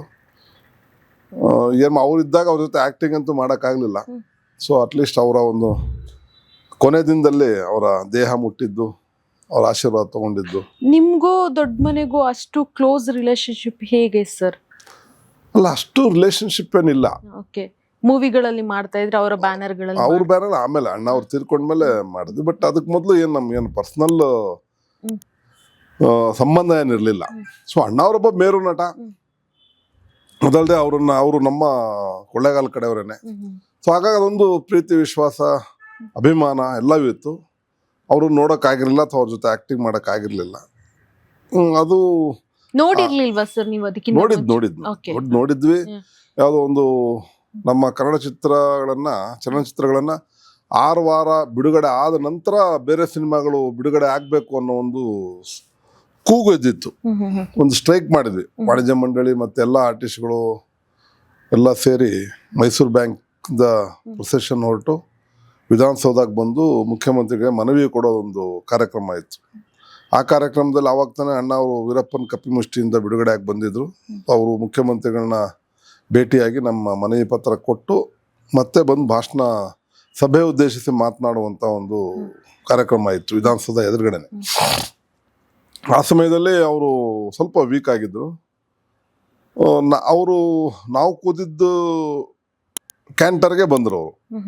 ಆ ಟೈಮಲ್ಲಿ ಪಾರ್ವತಮ್ಮ ಅವರು ನಮ್ಮ ಅಲ್ಲೇ ನಾನು ಮತ್ತು ಹರೀಶ್ ರಾಜ್ ಅಂತ ಒಬ್ಬ ಆರ್ಟಿಸ್ಟ್ ಕೂತಿದ್ವಿ. ಅವರು ನಾವಿಬ್ಬರು ಕೈನ ಎತ್ತಿ ಅಣ್ಣ ಅವ್ರ ಕೈ ಕೊಟ್ಟರು ಸಪೋರ್ಟ್. ಹೀಗೆ ನಾವು ಕೂತಿದ್ವಿ, ಅವ್ರ ಅಣ್ಣ ಮೇಲೆ ನಿಂತಿದ್ರು. ಅದೊಂದು ಅವರ ಒಂದು ಎಷ್ಟು ಜನಕ್ಕೆ ನೋಡಕ್ಕೆ ಸಿಗಲ್ಲ. ಮುಟ್ಟಿದ್ದು ನಮ್ಮ ಪುಣ್ಯ ಅನ್ಕೋಬೇಕಷ್ಟೇ. ಅಂತ ಮೇರು ನಟನ್ ಯಾರೋ ಅಷ್ಟು ಇದಾಗಿ ನೋಡಕ್ ಸಿನಿಮಾಗಳಲ್ಲಿ ನೋಡ್ಬೋದು ಥಿಯೇಟರ್ಗಳಲ್ಲಿ, ಬಟ್ ಪರ್ಸ್ನಲ್ ನೋಡೋಕ್ಕೆ ಅಷ್ಟು, ಅದಕ್ಕೆ ಜನ ಅವ್ರನ್ನ ಅಷ್ಟು ಪ್ರೀತಿ ಮಾಡ್ತಾ ಇದ್ದು. ಹಾಗಾಗಿ ಅದೊಂದು ಒಂಥರ ಮೂಮೆಂಟ್ ಇನ್ನ ಕಣ್ಣಿಗೆ ಕಟ್ಟಿದಾಗಿ ಈಗ್ಲೂ ಇದೆ ನಿಮ್ಗೆ. ಸೊ ಅದಾದ್ಮೇಲೆ ವಿಷ್ಣು ಸರ್ ಜೊತೆನೂ ನೀವು ಆಕ್ಟ್ ಮಾಡಿದೀರಾ. ಸೊ ವಿಷ್ಣು ಸರ್ ಮತ್ತೆ ನಿಮ್ಮ ಒಡನಾಟ ಅಂತ ಬಂದಾಗ? ಒಡನಾಟ ನಮ್ ಜಾಸ್ತಿ ನಾನು ಅಲ್ಲ ಜಾಸ್ತಿ ಪಾತ್ರ- ನಿಮ್ಮ ಬಗ್ಗೆ ನಾವು ನೋಡಕ್ ಹೋದ್ರೆ ಸರ್ ಯಾವ ಆರ್ಟಿಸ್ಟ್ ಜೊತೆ ನೀವು ಇಲ್ಲ ಅದು ಹೇಳಕ್ಕೆ ಸಾಧ್ಯ ಇಲ್ಲ. ಎಲ್ಲರ ಜೊತೆ ಈಗಿನ ಜನರೇಷನ್ ಜೊತೆನೂ ಇದ್ದೀರಾ. ಸೊ ಅದಕ್ಕೆ ನಾನು ಪರ್ಟಿಕ್ಯುಲರ್ ಇವರು ಅಂತ ಕೇಳ್ತಾ ಇದ್ದೀನಿ ಅಷ್ಟೇ. ಯಾಕೆ ನಮ್ಗೆ ಅವ್ರ ಜೊತೆ ಒಡನಾಟ ಅಂದ್ರೆ ಸಿನಿಮಾ ಶೂಟಿಂಗ್ ಟೈಮಲ್ಲಿ ಮಾತ್ರ ಒಡನಾಟ ಇರುತ್ತೆ ನಮ್ದು. ನಂದು ಅದೊಂದಿದೆ, ಅವಳು ಆಕ್ಟಿಂಗ್ ಮಾಡಿದ ತಕ್ಷಣ ಕೆಲವರು ಅವಾಗ ಹೋಗಿ ಮೀಟ್ ಮಾಡೋದು, ಅವ್ರ ಮನೆಗೆ ಹೋಗಿ ತೊಂದರೆ ಕೊಡೋದು ಯಾವುದು ಮಾಡಕ್ ಹೋಗಲ್ಲ ನಾನು. ಬಟ್ ನಮ್ದು ಪಾತ್ರ ಇದ್ದಾಗ ಹೋಗ್ತೇನೆ, ಮುಗಿಸ್ಕೊಂಡ್ ಬರ್ತೀನಿ. ಅಲ್ಲಿ ನಮ್ಮ ಒಂದು ಅಭಿನಯದ ಸಂಬಂಧ ಚೆನ್ನಾಗಿರುತ್ತೆ. ಮತ್ತೆ ಅವ್ರ ಜೊತೆ ಒಂದು 4-5 ಸಿನಿಮಾಗಳು ಮಾಡಿದೆ. ಬಟ್ ಒಳ್ಳೆ ಅವ್ರ ಜೊತೆ ಅಭಿನಯಿಸಿದ್ದು ಒಂದು ನನ್ನ ಒಂದು ರೆಕಾರ್ಡ್ಸ್ ಅಲ್ಲಿ ಅದು ಒಂದು ಗರಿ ಅಂತ ಹೇಳ್ಬೋದು. ಎಂಟ್ರಿ ಮತ್ತೆ ಅಂಬರೀಷ್ ಅವ್ರ ಜೊತೆ ಮಾಡಿದೆ, ದರ್ಶನ್ ಸರ್ ಜೊತೆ ಮಾಡಿದೆ, ಪುನೀತ್ ಅವರು, ಶಿವರಾಜ್ ಕುಮಾರ್ ಅವರು, ರಾಘವೇಂದ್ರ ರಾಜ್ಕುಮಾರ್ ಅವರು. ನನ್ನ ಅದೃಷ್ಟ ಏನಂದ್ರೆ ರಾಜ್ಕುಮಾರ್ ಜೊತೆ ಮಾಡೋಕ್ಕಾಗಿಲ್ಲ ಅಂದ್ರು ಅವ್ರ 3 ಜನ ಮಕ್ಕಳ ಜೊತೆ ಪಾತ್ರ ಮಾಡಿದೆ. ಅದೊಂದು ನನ್ನ ಅದು ಅದೃಷ್ಟ ಅಂತ ಆಲ್ಮೋಸ್ಟ್ ಭಾವಿಸ್ತೇನೆ. ಸಾಯಿ ಪ್ರಕಾಶ್ ಅವರ ಮೂವಿ. ಇಲ್ಲ, ಸಾಯಿ ಪ್ರಕಾಶ್ ಅವ್ರದಲ್ಲ, ಅದು ಬೇರೆ ಬೇರೆ ಮೂವಿಗಳು. Okay okay. ಡಾನ್ ಬಂದು ನಮ್ಮ PN ಸತ್ಯ ಅವರು ಡೈರೆಕ್ಷನ್ ಮಾಡಿದ್ದು. ರಾಕ್ಷಸ ಬಂದು ಸಾಧು ಕೋಕಿಲ ಅವರು. ಆಮೇಲೆ ನಂದ ಅಂತ ನಮ್ಮ ಅನಂತರಾಜು ಅವರು ನಂದ ಸಿನಿಮಾ. ಹೀಗೆ ಬೇರೆ ಬೇರೆ ಸಿನಿಮಾಗಳು ಮಾಡ್ಕೊಂಬಂದೆ ಅವ್ರ ಜೊತೆ. ಸರ್ ಸಾಯಿ ಪ್ರಕಾಶ್ ಸರ್ ಬಗ್ಗೆ ಏನ್ ಹೇಳ್ತೀರಾ? ಯಾಕಂದ್ರೆ ಅವರು ಪೆನ್ ಹಿಡಿದ್ರು ಅಂದ್ರೆ ನೀವ್ ಇರ್ಬೇಕೋ I don't know, but almost ಅವ್ರ ಮೂವಿಯಲ್ಲಿ ನೀವ್ ಇರ್ತಿದ್ರಿ ಸರ್. ಇಲ್ಲ, ಅವರ ಒಂದು ತುಂಬಾ ಅವ್ರು ಮಾಡಿರೋ ಹಳೆ ಎಲ್ಲ ಸಿನಿಮಾಗಳಿಲ್ಲ. ನಾನು ಇತ್ತೀಚಿನ ಒಂದು ಮಹಾರಾಜ ಆದ್ಮೇಲೆ ಅವ್ರ ಜೊತೆ ನನಗೆ ಕನೆಕ್ಷನ್ ಸಿಕ್ತು. ಮಹಾರಾಜ ಅವ್ರು ಸುದೀಪ್ ಅವ್ರು ಇರುವಾಗಿದ್ದು, ಸುದೀಪ್ ಅವ್ರ ತಂದೆ ಪಾತ್ರ ಮಾಡಿದ್ದೇನೆ ಅದರಲ್ಲಿ. ಸಚ್ಚಿಯಲ್ಲೂ ನೀವು ಲೀಡ್ ಸಚ್ಚಿಯಲ್ಲೂ ನಾನು ಲೀಡ್ ಮಾಡಿದ್ದೆ. ಬಟ್ ಆ ಸಿನಿಮಾ ಜಾಸ್ತಿ ಹೌದು ಕ್ಲಿಕ್ ಆಗಿಲ್ಲ, ಹಾಗಾಗಿ ನನಗೊಂದು ಬ್ರೇಕ್ ಸಿಗ್ಲಿಲ್ಲ. ಓಕೆ. ಸೊ ಆ ಸಿನಿಮಾ ಕ್ಲಿಕ್ ಆಗಿದ್ರೆ ನಿಜವಾಗ್ಲೂ ಒಂದು ಬ್ರೇಕ್ ಸಿಕ್ಕಿರೋದು. ಆ ಸಿನಿಮಾ ಪ್ರೀಮಿಯರ್ ಶೋ ಹೋದಾಗ ನಮ್ಮ ಸತ್ಯ ಅವ್ರು ಅದನ್ನೇ ಮಾತು ಹೇಳಿದ್ರು, ಈ ಗಣೇಶ್ ರಾವ್ ಇದು ಸಿನಿಮಾ ಕ್ಲಿಕ್ ಆಗ್ಬಿಟ್ರೆ ನೀನು ಒಳ್ಳೆ ಬೆಳಕಿಗೆ ಬಂದ್ಬಿಡ್ತೀಯಪ್ಪ, ನೀನು ಓಂ ಪ್ರಕಾಶ್ ಅವ್ರ ಫೋಟೋ ಇಟ್ಕೊಂಡು ಪೂಜೆ ಮಾಡ್ಬೇಕು ನೀನು. ಅದು ಖಂಡಿತ ಮಾಡೋಣ ಸರ್ ಅದಕ್ಕೇನು ಅಂತ ಹೇಳಿದ್ದೆ. ಹೀಗೆ ಎಲ್ಲ ಸಿನಿಮಾ ಮಾಡ್ತಾ ಮಾಡ್ತಾ ಸಾಯಿ ಪ್ರಕಾಶ್ ಅವರ ಎಂಟ್ರಿ ಆಗ ಮೊದಲು ನಮ್ಮವರು ನಾಗೇಂದ್ರ ಮಾಗಡಿ ಪಾಂಡು ಅವರಲ್ಲೂ ಅವರು ಮಾಡಿದ ಸಿನಿಮಾಗಳೆಲ್ಲ ಪಾತ್ರ ಮಾಡಿದ್ದೇನೆ. ಅವರಲ್ಲಿ ರೇಣುಕಾದೇವಿ ಎಲ್ಲಮ್ಮ ಅಂತ ಒಂದು ಸಿನಿಮಾ ಮಾಡಿದ್ರು, ಜಯಶ್ರೀ ದೇವಿ ಪ್ರೊಡ್ಯೂಸರ್ ಅವರು. ಸೊ ಅದ್ರ ಒಂದು ಒಳ್ಳೆ ಲೀಡ್ ವಿಲನ್ ಪಾತ್ರ ಕೊಟ್ಟರು. ಅದರಲ್ಲಿ ಚರಣ್ ರಾಜು, ಜಯಪ್ರದಾ ಅವರು, ಪ್ರೇಮ ಅವರು, ಹೀಗೆ ದೊಡ್ಡ ಸ್ಟಾರ್ ಕ್ಯಾಸ್ಟ್ ಅದು. ಅವ್ರ ಜೊತೆ ನಾನು ಒಬ್ಬ ಮೇನ್ ವಿಲನ್ ಆಗಿ ಮಾಡಿದ್ದು ನನಗೊಂದು ಖುಷಿ ಆಯಿತು. ಮತ್ತು ಆ ಒಂದು ಚಿತ್ರರಂಗದಲ್ಲಿ ಗುರುತಿಸ್ಕೊಳ್ಳೋಕೆ ಅದೊಂದು ಅವಕಾಶ ಆಯಿತು. ಹಾಗೆ ಸಾಯಿ ಪ್ರಕಾಶ್ ಅವರು ಅದೊಂದು ಅವರ ಬರ್ತ್ಡೇಗೆ ಅವ್ರ ಬರ್ತ್ಡೇಗೂ ಅವರು ಡೈರೆಕ್ಷನ್ ಮಾಡೋ ಸಮಯದಲ್ಲಿ ಅವರ ಬರ್ತ್ಡೇ ದಿನ ಎಂತೇ ಬ್ಯುಸಿ ಇದ್ರೂ ಅವರು ಹೆಲ್ತ್ ಕ್ಯಾಂಪ್ ಮಾಡಿಸೋರು. ಹೆಲ್ತ್ ಕ್ಯಾಂಪ್ ಮಾಡಿ ಬ್ಲಡ್ ಡೊನೇಷನ್ ಆ ಥರದ ಕ್ಯಾಂಪ್ಗಳು ಮಾಡೋರು. ಸೊ ಆ ಕ್ಯಾಂಪಲ್ಲಿ ನನಗೆ ಚೆನ್ನಾಗಿ ಪರಿಚಯ ಆದರು. ಯಾಕಂದರೆ ನಾನು ಲಯನ್ಸ್ ಕ್ಲಬ್ ಜೊತೆ ಗುರುತಿಸ್ಕೊಂಡಿದ್ದೆ. ಫ್ರೀಲ್ಯಾನ್ಸರ್ ಆಗಿ ಲಯನ್ಸ್ ಕ್ಲಬ್ಬು, ರೋಟರಿ ಕ್ಲಬ್ಬಲ್ಲೆಲ್ಲ ನಾನು ಮೋಟಿವೇಟರ್ ಆಗಿ ಇದು ಮಾಡ್ತೀನಿ. ನಾನು ಅಂದರೆ ಬ್ಲಡ್ ಡೊನೇಷನ್ ಯಾಕೆ ಮಾಡಬೇಕು, ಬ್ಲಡ್ ಡೊನೇಷನ್ ಮಾಡೋದ್ರಿಂದ ಏನು ಅನುಕೂಲ ಆಗುತ್ತೆ, ಇವೆಲ್ಲವೂ ಅಲ್ಲಿ ನಾನು ಸ್ಪೀಚ್ ಕೊಡ್ತೀನಿ ಅಲ್ಲಿ. ಸೊ ಹಾಗಾಗಿ ಅಲ್ಲಿ ಚೆನ್ನಾಗಿ ಪರಿಚಯ ಆಯಿತು. ಆವಾಗಿಂದ ಎಲ್ಲ ಸಿನಿಮಾಗಳು ನನ್ನನ್ನು ಒಂದು ಪಾತ್ರ ಕೊಡೋದಕ್ಕೆ ಪ್ರಾರಂಭ ಮಾಡಿದ್ರು. ಸಾಯಿ ಪ್ರಕಾಶ್ ಅವ್ರ ಬಗ್ಗೆ ಹೇಳಬೇಕಂದ್ರೆ ಅವರು ಅಂಥ ಲೆಜೆಂಡ್ರಿ ಡೈರೆಕ್ಟ್ರು. ಇದುವರೆಗೂ ನಮ್ಮ ಚಿತ್ರರಂಗದಲ್ಲಿ 105 ಚಿತ್ರಗಳ ನಿರ್ದೇಶನ ಮಾಡಿರೋರು ಏಕೈಕ ಡೈರೆಕ್ಟ್ರು ಸಾಯಿ ಪ್ರಕಾಶ್. ಅವ್ರ ಇಂಟರ್ವ್ಯೂ ನಾನ್ ಮಾಡಿದಾಗ ಅವ್ರು ನಿಮ್ಮ ಹೆಸರು ಮೆನ್ಷನ್ ಮಾಡಿದ್ರು. ಆಕ್ಚುಲಿ ಅದಕ್ಕೆ ಈ ಕ್ವಶನ್ ಕೇಳಿದ್ದು ನಾನು. ಸೊ ಮೆನ್ಷನ್ ಮಾಡಿದ್ರು, ನಿಮ್ಮ ನೆನಪಿಸ್ಕೊಂಡ್ರು ಆ ಟೈಮಲ್ಲಿ, ಅದಕ್ಕೆ ಕೇಳಿದೆ ನಾನು. ದೊಡ್ಡ ಗುಣ ಅವ್ರದ್ದು. ಖಂಡಿತ ಸರ್. ಅಂತ ಡೈರೆಕ್ಟರ್ ಜೊತೆ ಮಾಡಿದ್ದು ನಮಗೂ ಒಂಥರ ಹೆಮ್ಮೆ ಇದೆ. ಬಟ್ ಅಷ್ಟು 105 ಸಿನಿಮಾ ಮಾಡಿದ್ರು ಕೂಡ ಅವರು ಯಾವ್ದೂ ತಲೆ ಮೇಲೆ ಹೊತ್ಕೊಂಡಿಲ್ಲ. ಅವ್ರು ಇಲ್ಲಿ ಬಹಳ ಹಂಬಲ್ ಆಗಿರ್ತಾರೆ, ತುಂಬಾ ಗೌರವ ಕೊಡ್ತಾರೆ, ತುಂಬಾ ಸಿಂಪಲ್ ಅವರು. ಇವತ್ತು 1-2 ಸಿನಿಮಾ ಮಾಡಿರಲ್ಲ ಅವರು ಡೈರೆಕ್ಟರ್ಗಳಾಗ್ಲಿ, ಅವ್ರ ಕ್ಯಾಮ್ರಾಮನ್ ಆಗ್ಲಿ, ಅವರು ಹಿಡಿಯಕ್ಕಾಗಲ್ಲ. ತಲೆ ಭೂಮಿ ಮೇಲೆ ಕಾಲೇ ನಿಲ್ಲಲ್ಲ ಅವ್ರಿಗೆ. ಬಟ್ ಇವರು ಇಷ್ಟು ಸಿನಿಮಾಗಳೇ ಸಕ್ಸಸ್ ರೇಟ್ ಬಂದು 75% ಸಕ್ಸಸ್ ರೇಟ್. ಎಲ್ಲ ಸಿನಿಮಾಗಳು 100 ದಿನ 150 ದಿನ ಆ ಥರ ಓಡಿರೋಂಥ ಸಿನಿಮಾಗಳು. ಸುಮಾರು ಜನ ಇವ್ರ ಗರಡಿಲಿ ಬಂದಿರೋ ಸುಮಾರು ಜನ ಆರ್ಟಿಸ್ಟ್ ಇದ್ದಾರೆ. ಮಹಾರಾಷ್ಟ್ರ ಇರ್ಬೋದು, ಜಗ್ಗೇಶು, ಶಶಿಕುಮಾರು, ಎಲ್ಲರೂ ವರ್ಷಕ್ಕೆ 11 ಮೂವಿ ಮಾಡೋರು. ಮಾಡೋರು. ಮತ್ತೆ ಒಂದ್ ದಿನಕ್ಕೆ 3 ಸಿನಿಮಾ ಮಾಡೋರು ಅವರು. ಹೇ. ಬೆಳಿಗ್ಗೆ 7 ಗಂಟೆ ಕ್ಯಾಮ್ರಾ ಆನ್ ಆದ್ರೆ 11-12 ಗಂಟೆ ಒಂದು ಸೆಟ್ಟು, 1 ಗಂಟೆ ಮೇಲೆ ಇನ್ನೊಂದು ಸೆಟ್ಟು, 4 ಗಂಟೆ ಮೇಲೆ ಇನ್ನೊಂದು ಸೆಟ್, 3 ಸೆಟ್ ಸಿನಿಮಾ ಮಾಡೋರು. ನೀವ್ ಆತರ ಮಾಡಿದ್ಯಾ ಸರ್? ಒಂದೇ ಇಲ್ಲ, ಅವ್ರ ದಿನದಲ್ಲಿ ಜೊತೆ ಬೇರೆ ಕಡೆ, ಬೇರೆ ಆಕ್ಟಿಂಗ್ ಮಾಡಿದ್ದೀನಿ, ಓಕೆ, ಒಂದೇ 2 ದಿನ. 3 ಮಾಡಿದ್ದೀನಿ. Okay okay. ಹೆಂಗ್ ಶೆಡ್ಯೂಲ್ ಡಿವೈಡ್ ಮಾಡ್ತಾ ಇದ್ರಿ ಸರ್? ಗೆಟಪ್ ರಿಕ್ವೆಸ್ಟ್ ಮಾಡ್ಕೊತಾ ಇದ್ದೆ. ಓಕೆ. ಅಂದ್ರೆ ಬೇರೆ ಬೇರೆ ಕಡೆ ಲೊಕೇಶನ್ ಬೇರೆ, ಪಿಕ್ಚರ್ ಬೇರೆ ಅಥವಾ ಸೀರಿಯಲ್ ಬೇರೆ. ಬಟ್ 3 ಹ್ಯಾಂಡ್ಲ್ ಮಾಡ್ತಾ ಇದ್ವಿ. ಇವಾಗ 2 ಅವರ್ ಮಾಡಿದ್ರೇನು 3 ಅವರ್ ರೆಸ್ಟ್ ಬೇಕು, ಅದಕ್ಕೆ ಇಲ್ಲ, ಕೇಳಿದೆ. ಆತರ ನಾವು ರೆಸ್ಟ್ ಅನ್ನೋದೇ ಗೊತ್ತಿಲ್ಲ ನಮ್ಗೆ. ಓಕೆ. ನಾವು ರೆಸ್ಟ್ ಅಂತ ಏನು ಅಂತಾನೆ ಗೊತ್ತಿಲ್ಲ. ಆತರ ಒಂದು ಅವಕಾಶ ಸಿಕ್ಕಾಗ ನಾವು ಮಾಡ್ಬೇಕು. ಅವ ಅಂದ್ರೆ ರಿಕ್ವೆಸ್ಟ್ ಮಾಡ್ಕೋತಾ ಇದ್ವಿ. ಇಲ್ಲ ಒಂದು ಇವಾಗ ಇಲ್ಲಿ ಬಂದಿದ್ದೀವಿ, ನಿಮ್ ಪ್ರೊಡಕ್ಷನ್ ನಡೀತಾ ಇರ್ತದೆ, 1-2 ದಿನದಿಂದ ನಾವು ಇನ್ನೊಬ್ರು ಕೇಳಿರ್ತಾರೆ, ನಿಮ್ಮ ಹತ್ರ ರಿಕ್ವೆಸ್ಟ್ ಮಾಡಿ ಸರ್ ಈ ತರ ಅಂತ. ನಮ್ ಸೀನ್ ನ ಬೇಗ ಮುಗಿಸಿ ಅಲ್ಲಿಗೆ ಕಳ್ಸಿರೋ, ಅಲ್ಲಿ ರಿಕ್ವೆಸ್ಟ್ ಮಾಡಿ ಅವ್ರ ಸೀನ್ ಬೇಗ ಮುಗಿಸ್ಕೊಂಡು ಅವ್ರು ಕಳ್ಸಿರೋ. ಆ ತರ ಒಂದು ಅವಕಾಶ ಅವೆಲ್ಲ. ಖಂಡಿತ ಸರ್. ಸೊ ಅಂತರದ್ದೆಲ್ಲ ಮಾಡಿದ್ವಿ ನಾವು. ಬಟ್ ಸಾಯಿ ಪ್ರಕಾಶ್ ಅದರಲ್ಲೇ ಎಕ್ಸ್ಪರ್ಟ್ ಅವರು. ಅಂದ್ರೆ ದೊಡ್ಡ ದೊಡ್ಡ ಆರ್ಟಿಸ್ಟ್ಗಳನ್ನ ಹಾಕೊಂಡು 3 ಸಿನಿಮಾ ಮಾಡೋದು ಅಷ್ಟು ಸುಲಭ ಅಲ್ಲ. ಮಾಲಾಶ್ರೀ ಅವರಿಗೆ ಅಷ್ಟ ಬ್ರೇಕ್ ಕೊಟ್ಟಿದ್ದಾರೆ ಅವರು. ಇದೆಲ್ಲ ಇದೆ. ಅದು ಅವರ ಒಂದು ಸಿನಿಮಾ ಮೇಲೆ ಪ್ರೀತಿ.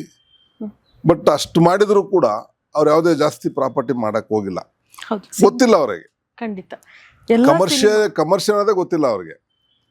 ಎಲ್ಲವೂ ಸಿನಿಮಾ ಸಿನಿಮಾ ಸಿನಿಮಾ ಅಂತ ಮಾಡಿ ಸಿನಿಮಾದಲ್ಲಿ ಕಳ್ಕೊಂಡ್ರು. ಅವರು ಹೇಳ್ತಾರೆ ಸರ್, ನಾನು ಎಕ್ಸ್ಪೆರಿಮೆಂಟ್ ಮೂವಿ ಯಾವ್ದಾದ್ರು ಮಾಡಕ್ ಹೊರಡ್ತೀನಿ ಅಂತಿದ್ರೆ ಅದಕ್ಕೆ ಪ್ರೊಡ್ಯೂಸರ್ ನಾನು, ಬೇರೆ ಯಾರ್ದು ದುಡ್ಡು ಕಳ್ಕೊಳಕ್ ನಾನು ರೆಡಿ ಇಲ್ಲ ಅಂತ ಹೇಳ್ತಾರೆ. ಅದೇ ಮಾಡಿದ್ರು. ಈಗ ಸೆಪ್ಟೆಂಬರ್ 10 ಅಂತ ಒಂದು ಸಿನಿಮಾ ಮಾಡಿದ್ರು. ಇಟ್ಸ್ ನೀವು ಹೇಳಿದ ಎಕ್ಸ್ಪೆರಿಮೆಂಟಲ್ ಮೂವಿನೇ. ಅದು ಇಂಟರ್ನ್ಯಾಷನಲ್ ಸೂಸೈಡ್ ಅವೇರ್ನೆಸ್ ಬಗ್ಗೆ ಸೆಪ್ಟೆಂಬರ್ 10 ಅಂತ. ಅದು actually government of India international ಅಲ್ಲಿ ಸೆಪ್ಟೆಂಬರ್ 10 ಸೂಸೈಡ್ ಅವೇರ್ನೆಸ್ ಡೇ ಅಂತ ಸೆಲೆಬ್ರೇಟ್ ಮಾಡ್ತಾರೆ. ಬಟ್ ಅದನ್ನ ಇವ್ರು ಸಿನಿಮಾ ಮಾಡಿದಕ್ಕೆ ಇವ್ರು ಧೈರ್ಯ ಮೆಚ್ಚಲೇಬೇಕು. ಯಾರೋ ಒಬ್ರು ಕ್ಯಾಪ್ಟನ್, ಆರ್ಮಿ ಕ್ಯಾಪ್ಟನ್ ಬಂದು ಅದನ್ನ ಕತೆ ಕೊಟ್ರಂತೆ. ಬಿಗಿನಿಂಗ್ ಅಲ್ಲಿ ಅವರು ನಾನೇ ಇನ್ವೆಸ್ಟ್ ಮಾಡ್ತೀನಿ ಅಂತೆಲ್ಲ ಹೇಳಿದ್ದಾರೆ. ಅದನ್ನ ನಂಬ್ಕೊಂಡು ಇವ್ರು ಮಾಡಕ್ ಕೈ ಹಾಕಿದ್ರು. ಒಂದು ಅರ್ಧಂಬರ್ಧ ಆಗಿದ ತಕ್ಷಣ ಅಯ್ಯಪ್ಪ ಕೈ ಎತ್ಬಿಟ್ಟ. ನನ್ನ ಮನೆ ಹೆಂಡತಿ ಒಪ್ತಾ ಇಲ್ಲ ಅನ್ನೋ ಕಾರಣ ಕೊಟ್ರು. ಪಾಪ ಇಂಥ ದೊಡ್ಡ ಡೈರೆಕ್ಟ್ರು ಯಾವ ಪಿಕ್ಚರ್ ನಿಂತಿಲ್ಲ ಅವ್ರದ್ದು. ಕೊನೆ ಕ್ಷಣದಲ್ಲಿ ಪಿಕ್ಚರ್ ಮಾಡಿ ಅರ್ಧಂಬರ್ಧ ಮಾಡ್ದ ಅನ್ನೋ ಒಂದೇ ಒಂದು ಕಾರಣಕ್ಕೆ ಪ್ರೆಸ್ಟೀಜ್ ಉಳಿಸ್ಕೊಳ್ಳೋದಕ್ಕೆ ಲಕ್ಷಾಂತರ ಖರ್ಚು ಮಾಡಿದ್ರು, ಪಿಕ್ಚರ್ ಕಂಪ್ಲೀಟ್ ಮಾಡಿದ್ರು. ಆವತ್ತು ಹೋದ ಮನುಷ್ಯ ಇದುವರೆಗೂ ಬಂದಿಲ್ಲ. ಅವತ್ತು ಕತೆ ಕೊಟ್ಬಿಟ್ಟು ಏನೋ ಖರ್ಚು ಮಾಡ್ತೀನಿ ಅಂದ್ಬಿಟ್ಟು ಇವ್ರ ಹತ್ರ ಖರ್ಚು ಮಾಡಿಸ್ಬಿಟ್ಟು, ಅವ್ರ ಖರ್ಚಲ್ಲ, ಎಲ್ಲ ಸಾಯಿ ಪ್ರಕಾಶ್ ಅವ್ರ ಖರ್ಚೆ. ಸುಮ್ಮನೆ ಹೇಳ್ದ ಅವ್ನು ಮಾಡ್ತೀನಿ ಅಂತ. ಅವ್ರು ಇವಾಗ ಕೊಡ್ತಾನೆ, ನಾಳೆ ಕೊಡ್ತಾನೆ ನಂಬ್ಕೊಂಡು ಮಾಡಿದ್ರು. ಕೊನೆ ಕೈ ಎತ್ಬಿಟ್ಟು ಹೋಗ್ಬಿಟ್ಟ ಅವನು. ಬಟ್ ಅಷ್ಟ ಮನುಷ್ಯನಿಗೂ ಕೂಡ ಅವರು ಒಂದು ಥ್ಯಾಂಕ್ಸ್ ಕಾರ್ಡ್ ಹಾಕಿದ್ದಾರೆ. ಅವನಿಗೊಂದು ಡೈಲಾಗ್ ಕೊಟ್ಟಿದ್ದಾರೆ. ಅಂದ್ರೆ ಮನುಷ್ಯ ಒಂದು ದೊಡ್ಡ ಸ್ಥಾನ ಯಾವ ತರ ಇರುತ್ತೆ ಅಂದ್ರೆ, ಅವ್ರಿಗೆ ತೊಂದರೆ ಕೊಟ್ಟವ್ರಿಗೂ ಅವ್ರು ಮರೆಯಲ್ಲ, ಅವ್ರಿಗೂ ಗೌರವ ಕೊಡ್ತಾರೆ. ತುಂಬಿದ ಕೂಡ ತುಡುಕಲ್ಲ ಅನ್ನೋ ತರ ವ್ಯಕ್ತಿತ್ವ ಅವ್ರದ್ದು. ನನ್ನೊಂದು ಸೌಭಾಗ್ಯ ಅಂದ್ರೆ ಅವ್ರದ್ದು ಈ ಸಿನಿಮಾ ಕಂಪ್ಲೀಟ್ ಆದ್ಮೇಲೆ, ಮೊದಲಿನ ಜೊತೆಲೇ ಇದ್ದೀನಿ, ಕಂಪ್ಲೀಟ್ ಆದ್ಮೇಲೆ ಪ್ರಮೋಷನ್ ಓಡಾಡೋದಕ್ಕೆ ಇಡೀ ರಾಜ್ಯದ ಸುತ್ತಿದ್ವಿ ನಾವು. ಬೆಂಗಳೂರು, ಮೈಸೂರು, ಮಂಡ್ಯ, ಚಿತ್ರದುರ್ಗ, ಕೋಲಾರ, ಬಾಗಲಕೋಟೆ, ಬಳ್ಳಾರಿ, ಮತ್ತೆ ಬಾಗಲಕೋಟೆ, ಬಳ್ಳಾರಿ, ಬೀದರು, ಅಲ್ಲೆಲ್ಲ ಗುಲ್ಬರ್ಗ, ಎಲ್ಲ ಕಡೆ ಹೋದೆ ನಾನು ಅವ್ರ ಜೊತೆ. ಸೊ ಅವ್ರು ಹೇಳ್ತಾ ಇದ್ದಾರೆ ಒಂದೇ ಮಾತು, ನೋಡಮ್ಮ ಗಣೇಶ್, ನಾನು ಇಷ್ಟೆಲ್ಲ ಮಾಡಿದೆ, ಈಗ ಯಾರಕ್ಕೆ ಕರೆದ್ರು ನಾನು ಬ್ಯುಸಿ, ನನ್ನ ಟೈಮ್ ಇಲ್ಲ ಅಂತಾರೆ. ನೀನಾರು ಸ್ವಲ್ಪ ನನ್ನ ಜೊತೆ ಬಾರಮ್ಮ. ಈ ಪರಿಸ್ಥಿತಿ ಬರಬಾರ್ದಲ್ವಾ ಸರ್?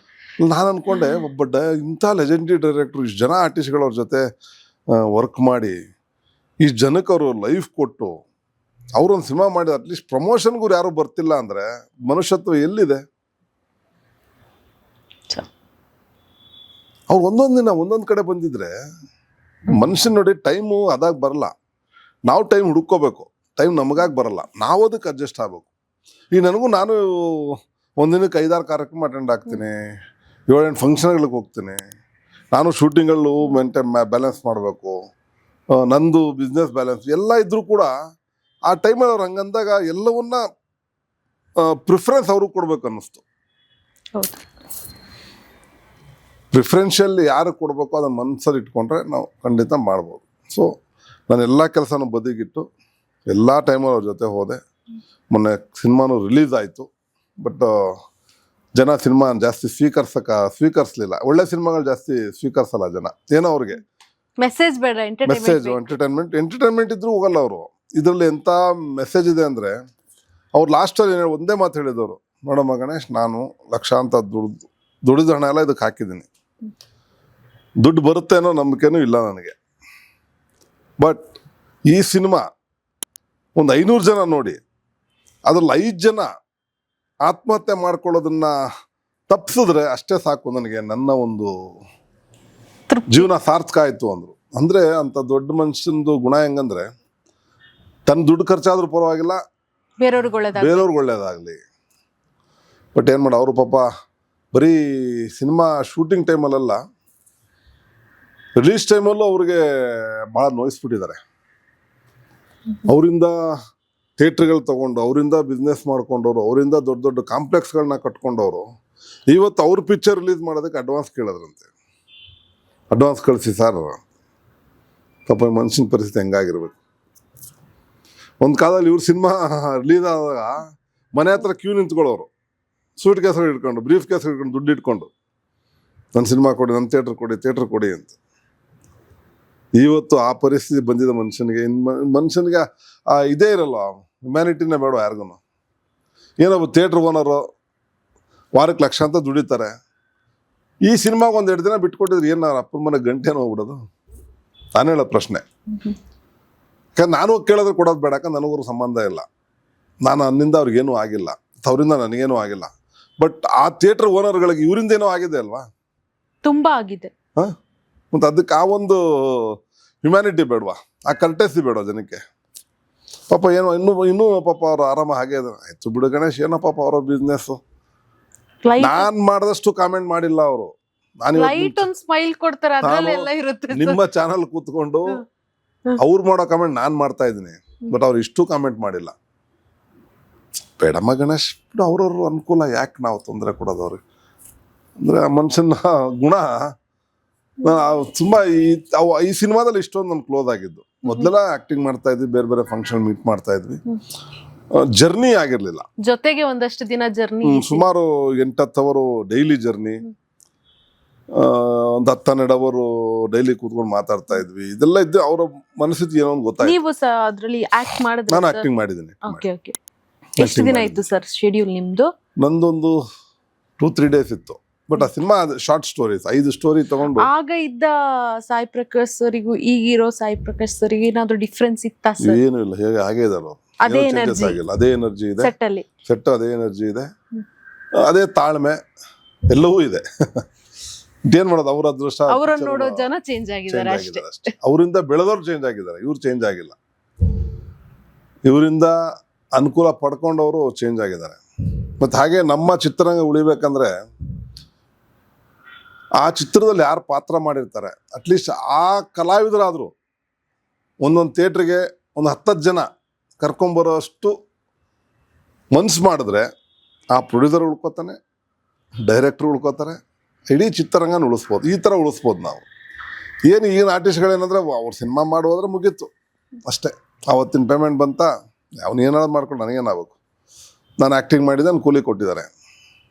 ಅಂದರೆ ಮೊದಲೆಲ್ಲ ಈ ಕೂಲಿ ಸಂಭಾವನೆ ಅಂತ ಸಂಭಾವನೆ ಅನ್ನೋರು ಈಗ ಕೂಲಿ ಬಂದ್ಬಿಟ್ಟಿದೆ. ಏನ್ ನಾನು ಕೆಲಸ ಮಾಡಿದೆ, ಕಾಸು ಕೊಟ್ಟವನು ಅಷ್ಟೇ, ಅದ್ರಲ್ಲೇ ನಾನೇನ್ ಮಾಡ್ಬೇಕು ಅಂತ. ಅಂದ್ರೆ ಚಾನ್ಸ್ ಕೊಟ್ಟಿದ್ದಾರೆ ಅನ್ನೋದು ಬೇಡ, ಅದು ಬರೋದೇ ಇಲ್ಲ ಮನ್ಸು. ಏನ್ ಮಾಡ್ತೀರಾ ಎಲ್ಲವೂ. ಸರ್ ಇಷ್ಟೆಲ್ಲ ನೀವು ಹತ್ರದಿಂದ ನೋಡಿದೀರಾ, ಯಾವತ್ತೂ ಒಂದಿನ ನಿಮ್ಗೆ ಅನ್ಸಿಲ್ವಾ ನಾನೊಬ್ಬ ಪ್ರೊಡ್ಯೂಸರ್ ಆಗ್ಬೇಕು, ನಾನೊಬ್ಬ ಇಲ್ಲ ಡೈರೆಕ್ಷನ್ ಆದ್ರೂ ಒಂದು ಎಕ್ಸ್ಪೆರಿಮೆಂಟಲಿ ನಾನು ಮಾಡ್ಬೇಕು ಅಂತ ಅನ್ಸಿಲ್ವಾ? ನನಗೆ ಪ್ರೊಡಕ್ಷನ್ 2 ಸಿನಿಮಾ ರಿಲೀಸ್ ಆಗಿದೆ. ಅದ್ ಯಾವ ಮೂಮೆಂಟ್ ಅಲ್ಲಿ ಅನ್ಸ್ತು ಸರ್ ನಿಮ್ಗೆ ಮಾಡ್ಬೇಕು ಅಂತ? ಹಾಗೆ ಸಿನಿಮಾ ಮಾಡುವಾಗ ಯಾವ್ದೊಂದು ಸಿದ್ದರಾಮೇಶ್ವರ ಅಂತ ಸಿನಿಮಾ ಮಾಡ್ತಾ ಇದ್ವಿ, ಅದ್ರಲ್ಲಿ ಶಿವನ್ ಪಾತ್ರ ಮಾಡಿದ್ದೆ. ಅದು ಸ್ವಲ್ಪ ಇಲ್ಲಿ ನೋಡಿದವರೆಲ್ಲ ತುಂಬಾ ಚೆನ್ನಾಗಿ ಕಾಣ್ತಾ ಇದೆಯಾ, ಶಿವನ್ ತರನ ಕಾಣ್ತೀಯ ಅಂತ ಏನೋ ಒಂದು ಹುಮ್ಮಸ್ ಕೊಟ್ರು. ಸೊ ನಾನು ಓಂಕಾರ ಪುರುಷೋತ್ತಮ್ ಅವರು ಕೂತ್ಕೊಂಡು ಮಾತಾಡಿ ಶಿವನ ಪಾತ್ರಕ್ಕೆ ಲೀಡ್ ಇರುವಂತ ಒಂದು ಸಿನಿಮಾ ಬೇಕು ಅಂದಾಗ ಗಂಗೆ ಗೌರಿನಲ್ಲಿ ಡಾಕ್ಟರ್ ರಾಜ್ಕುಮಾರ್ ಅವ್ರು ಮಾಡಿದ ಪಾತ್ರ ಅದು. ಅದನ್ನ ನಾನು ಮಾಡೋಣ ಅಂದ್ಬಿಟ್ಟು ಡಿಸೈಡ್ ಮಾಡಿದ್ದು, ಚರ್ಚೆ ಮಾಡಿ ನನ್ನ ಬ್ಯಾನರಲ್ಲೇ ಸಿನಿಮಾ ಮಾಡಿದೆ. GR ಕ್ರಿಯೇಷನ್ಸ್, GR ಪ್ರೊಡಕ್ಷನ್ಸ್ ಅಂತ, GR ಫಿಲ್ಮ್ಸ್ ಅದ್ರಲ್ಲಿ ನಾವು ಒಂದು 3-4 ಜನ ಕೋ ಪ್ರೊಡ್ಯೂಸರ್ಸ್ ಸೇರ್ಕೊಂಡು ಆ ಸಿನಿಮಾ ಮಾಡಿದ್ವಿ. ಆ ಸಿನಿಮಾ ಮಾಡ್ತಾ ಮಾಡ್ತಾ ತಾರಕೇಶ್ವರ ಅದೊಂದು ಎಂಟ್ರಿ ಆಗುತ್ತೆ. ಅದು ಸ್ವಲ್ಪ ಪವರ್ಫುಲ್ ಇದೆ ಅಂತ ಗೊತ್ತಾಯ್ತು. ಸೊ ಇದನ್ನ ಸ್ವಲ್ಪ ಸ್ಟಾಪ್ ಮಾಡಿ ತಾರಕೇಶ್ವರ ಟೇಕ್ ಆಫ್ ಮಾಡಿದ್ವಿ. ಸೊ ಅದು ಒಳ್ಳೆ ಹೆಸರು ಬಂತು, ಹಣ ಬರಲಿಲ್ಲ. ಹೆಸರು ಯಾವ ಮಟ್ಟಕ್ಕೆ ಬಂತು ಅಂದರೆ, ನಾನು ಇಂಡಸ್ಟ್ರಿಗೆ ಎಂಟ್ರಿ ಆದಾಗ ಗಾಂಧಿನಗರಲ್ಲಿ ಕುಂತ್ಕೊಂಡು ನೋಡ್ತಾ ಇದ್ದೆ. ಅವಾಗೆಲ್ಲ ದೊಡ್ಡ ದೊಡ್ಡ ಥಿಯೇಟ್ರ್ಗಳು, ಎಲ್ಲ ಥಿಯೇಟ್ರ್ ಮುಂದೆನೂ ಹೀರೋಗಳದು ದೊಡ್ಡ ದೊಡ್ಡ ಕಟೌಟ್ ಹಾಕೋರು. ಬಟ್ ನಾವು ಒಂದು ಕಾಫಿ ಕುಡ್ಕೊಂಡು ನೋಡ್ತಾ ಇದ್ದಾಗ ನಾನು ಹಿಂಗೆ ಆಗ್ತದಾ, ನನಗೊಂದು ಕಟೌಟ್ ಬೀಳುತ್ತಾ ಅನ್ನೋ ಒಂದು ಯೋಚನೆಯಲ್ಲಿ ಇದ್ವಿ. ಬೀಳಿಲ್ಲ. ಅಂದ್ರೆ 2 ಮೂವಿ 1 ಮೂವಿ ಮಾಡಿದವರೆಲ್ಲ ಕಟೌಟ್ ಬೀಳುವಾಗ ಆಬ್ವಿಯಸ್ಲಿ ಅನ್ಸುತ್ತೆ ಅಲ್ವಾ ಸರ್? ಯಾಕೆ ಬೀಳಬಾರ್ದು, ಬೀಳ್ತದ ಅವಾಗ ಸದ್ಯ ನನ್ ಬೀಳಲಿಲ್ಲ. ಸೊ ಇದೊಂದು ಆ ಕಟೌಟ್ ಬೀಳಿಸ್ಕೊಳ್ಳುವಂತ ಪಾತ್ರ ಅದು. ತಾರಕೇಶ್ವರದಲ್ಲಿ ತಾರಕಾಸುರನ ಪಾತ್ರ ಬಂದು ಕಟೌಟ್ ಇದ್ರೇನೆ ಅದಕ್ಕೆ ಒಂದು ಬೆಲೆ ಅನ್ನೋದು ಮನ್ಸಿಗೆ ಬಂತು. ಸೊ ಅಷ್ಟರಲ್ಲಿ ದರ್ಶನ್ ಅವ್ರದ್ದು ಪ್ರಾಬ್ಲಮ್ ಆಗಿತ್ತು. ದರ್ಶನ್ ಕುರುಕ್ಷೇತ್ರ ಜಾನರಲ್ಲೇ ಇತ್ತದು. ನನ್ನ ಸೀನು ಕುರುಕ್ಷೇತ್ರದಲ್ಲಿ ದರ್ಶನ್ ಅವರು ಗದೆ ಹಿಡ್ಕೊಂಡ್ ಬರೋ ತರ ನಂದು ಒಂದು ಹಾಡಾಯ್ತಲ್ವ, ಹಾಡು ಬಂತದ್ರಲ್ಲಿ ನಮ್ಮ ತಾರಕೇಶ್ವರ ಸಿನಿಮಾದಲ್ಲಿ. ಸೊ ಅದಕ್ಕೆ ಇಬ್ಬರದು ಕೊಲಾಜ್ ಮಾಡಿ ಒಂದು 72 ಅಡಿ ಕಟೌಟ್ ಹಾಕ್ಸ್ಕೊಂಡೆ ನಾನೇ. ಅದೊಂದು ಇದೊಂದು ದೊಡ್ಡ ಆಸೆ ತೀರ್ತು ನಂದು. ಕಟೌಟ್ ಆಯ್ತು. ಗಾಂಧಿನಗರದಲ್ಲಿ ಮೇನ್ ಥಿಯೇಟರ್ ಅಲ್ಲಿ ಒಂದು ದೊಡ್ಡ ಕಟೌಟ್ ಬೀಳ್ತು ಅನ್ನೋ ಒಂದು ಆತ್ಮತೃಪ್ತಿ ಇದೆ. ಸೊ ಅದಾದ್ಮೇಲೆ ಅದು ಏನಂತ ಹೆಸರು ತಂದ್ಕೊಟ್ರು, ಕಾಸು ತಂದ್ಕೊಡ್ಲಿಲ್ಲ. ಬಟ್ ಈಗ ಗಂಗೆಗೋರಿ ಆಲ್ಮೋಸ್ಟ್ ಮುಗಿದಿತ್ತು. ಸೊ ಅದಾಗಿದ್ದ ತಕ್ಷಣ 24 ತಾರಕೇಶ್ವರ ರಿಲೀಸ್ ಮಾಡಿದೆ. ಈ 25 ಅಲ್ಲಿ ಗಂಗೆಗೋರಿ ರಿಲೀಸ್ ಮಾಡಿದ್ದೇನೆ. ಇನ್ನು 2ನೇ ವಾರ ಅಲ್ಲಿ ಇಲ್ಲಿ ಓಡ್ತಾ ಇದೆ. ಬಟ್ ಏನೋ ಅಲ್ಪ ಸ್ವಲ್ಪ ಬಂದಿದೆ, ಹಾಕಿದ್ದು ಬಂದಿಲ್ಲ, ಏನೋ ಅಲ್ಪ ಸ್ವಲ್ಪ ನಿಮ್ಗೆ ಸ್ಯಾಟಿಸ್ಫ್ಯಾಕ್ಷನ್ ಇದೆ? ಸ್ಯಾಟಿಸ್ಫ್ಯಾಕ್ಷನ್ ಇದೆ. ಒಂದೊಳ್ಳೆ ಮೂವಿ ಕೊಟ್ಟಿದ್ದೀನಿ ನಾನು, ಒಳ್ಳೆ ಮೂವಿ ಕೊಟ್ಟಿದ್ದೀನಿ. ಬಟ್ ಅದು ಡಾಕ್ಟರ್ ರಾಜ್ಕುಮಾರ್ ಅವ್ರು ಮಾಡಿದ್ದು ಸಿನಿಮಾ ನಾನು ಮಾಡಿದ್ದೀನಿ ಅನ್ನೋ ಒಂದು ಆತ್ಮತೃಪ್ತಿ ಇದೆ.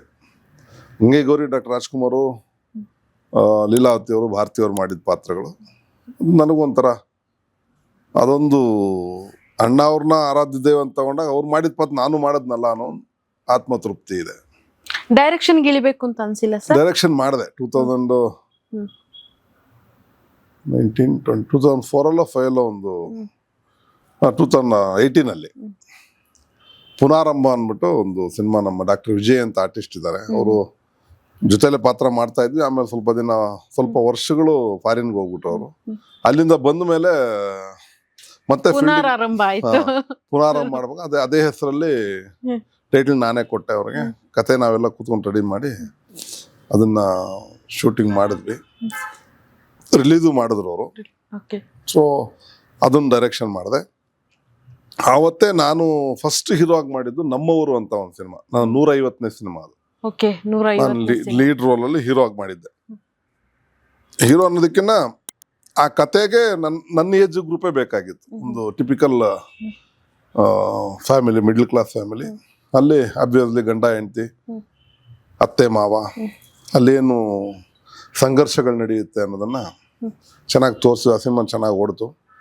ಸೊ ಅಲ್ಲಿ ಫಸ್ಟ್ ಹೀರೋ ಅದೇ. ಆಮೇಲೆ ಬರ್ತಾ ಬರ್ತಾ ಒಳ್ಳೊಳ್ಳೆ ಕ್ಯಾರೆಕ್ಟರ್ಗಳು ಮಾಡ್ಕೊಂಡು ವಿಲನ್ ಆಗಿ, ಪೊಲೀಸ್ ಆಗಿ ಮಿಂಚುತ್ತಾ ಬಂದ್ರಿ ಅಲ್ವಾ ಸರ್? ಸರ್ ಫ್ಯೂಚರ್ ಪ್ಲಾನ್ ಏನೇನಿದೆ ಸರ್? ಏನೆಲ್ಲ ಮಾಡ್ಬೇಕು ಅಂತ ಹೇಳಿ? ಫ್ಯೂಚರ್ ಇನ್ನೂ ಒಳ್ಳೊಳ್ಳೆ ಪಾತ್ರಗಳನ್ನ ಮಾಡಬೇಕು, ಒಳ್ಳೆ ಸಿನಿಮಾಗಳ ನಿರ್ಮಾಣ ಮಾಡಬೇಕು, ಪ್ರೊಡ್ಯೂಸರ್ ಆಗ್ಬೇಕು ಅಂತಿದ್ದೀರಾ? ಎರಡು ಆಗಿದೆ ಈಗ ಆಲ್ರೆಡಿ. 2 ಸಿನಿಮಾ ನನ್ನ ಬ್ಯಾನರ್ಲಿ ನಾನು ಪ್ರೊಡ್ಯೂಸರ್ ಆಗಿದ್ದೀನಿ. ಬಟ್ ಹಾಕಿದ ದುಡ್ಡು ಬಂದಿಲ್ಲ ಅಂತ ಅಂತಿದ್ದೀರಾ. ಇನ್ನೊಂದು ಎಕ್ಸ್ಪೆರಿಮೆಂಟ್ ಬೇಕಾ ಸರ್? ನಂದೊಂದು ಹಠ ಏನಂದ್ರೆ, ಎಲ್ಲಿ ಕಳ್ಕೊಂಡ್ರೆ ಅಲ್ಲೇ ಹುಡುಕ್ಬೇಕು ಅಂತ. ಇವತ್ತೇನೋ ಹೋಗಿರುತ್ತೆ, ನಾಳೆ ಸಿಗ್ಬೋದು, ನಾಡಿ ಸಿಗ್ಬೋದು. ಅಲ್ಲ, ಸಿನಿಮಾದಿಂದ ಬಂದದ್ದು ಸಿನಿಮಾಗೆ ಹಾಕ್ತಾ ಇದ್ದೀರಾ, ಅಲ್ಲ ಸಿನಿಮಾ ಬದಲು ಯಾವ್ದೋ ಒಂದು ಬೇರೆ ಪ್ರೊಫೆಷನ್? ಇಲ್ಲ, ಸಿನಿಮಾ ಇಂದೇನು ಬಂದಿಲ್ಲ. ಓಕೆ. ಅಂದ್ರೆ ನನ್ನ ಬದುಕನ್ನ ರೂಪಿಸ್ಕೊಳ್ಳೋದಕ್ಕೆ ಬರೋ ಖರ್ಚು ಸಂಸಾರ ನಡ್ಸ್ಕೊಳಕ್ಕಾಗತ್ತೆ.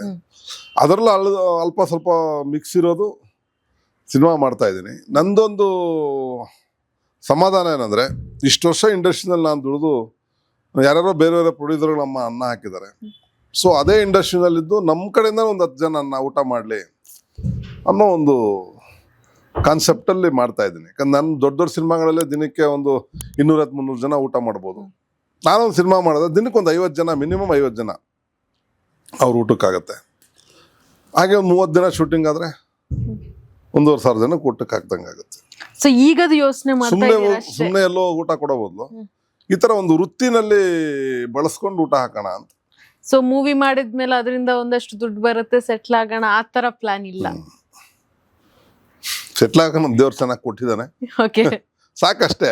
ಮೂವಿಂದ ಬಂದದ್ದು ಇರಬೇಕು ಅಂತಿಲ್ಲ. ಆತರ ಏನಿಲ್ಲ, ಬಂದ್ರೆ ಬೇಡ ಅನ್ನಲ್ಲ, ಬರ್ದದಕ್ಕೆ ಯಾಕೆ ತಲೆ ಬಂದ್ರೆ ಕೆಡಿಸ್ಕೋಬೇಕು? ಇನ್ನೊಂದು ಮೂವಿ ಮಾಡ್ತೀರಾ ಅಷ್ಟೇ. ಅಷ್ಟೇ ಅಷ್ಟೇ ಅಷ್ಟೇ.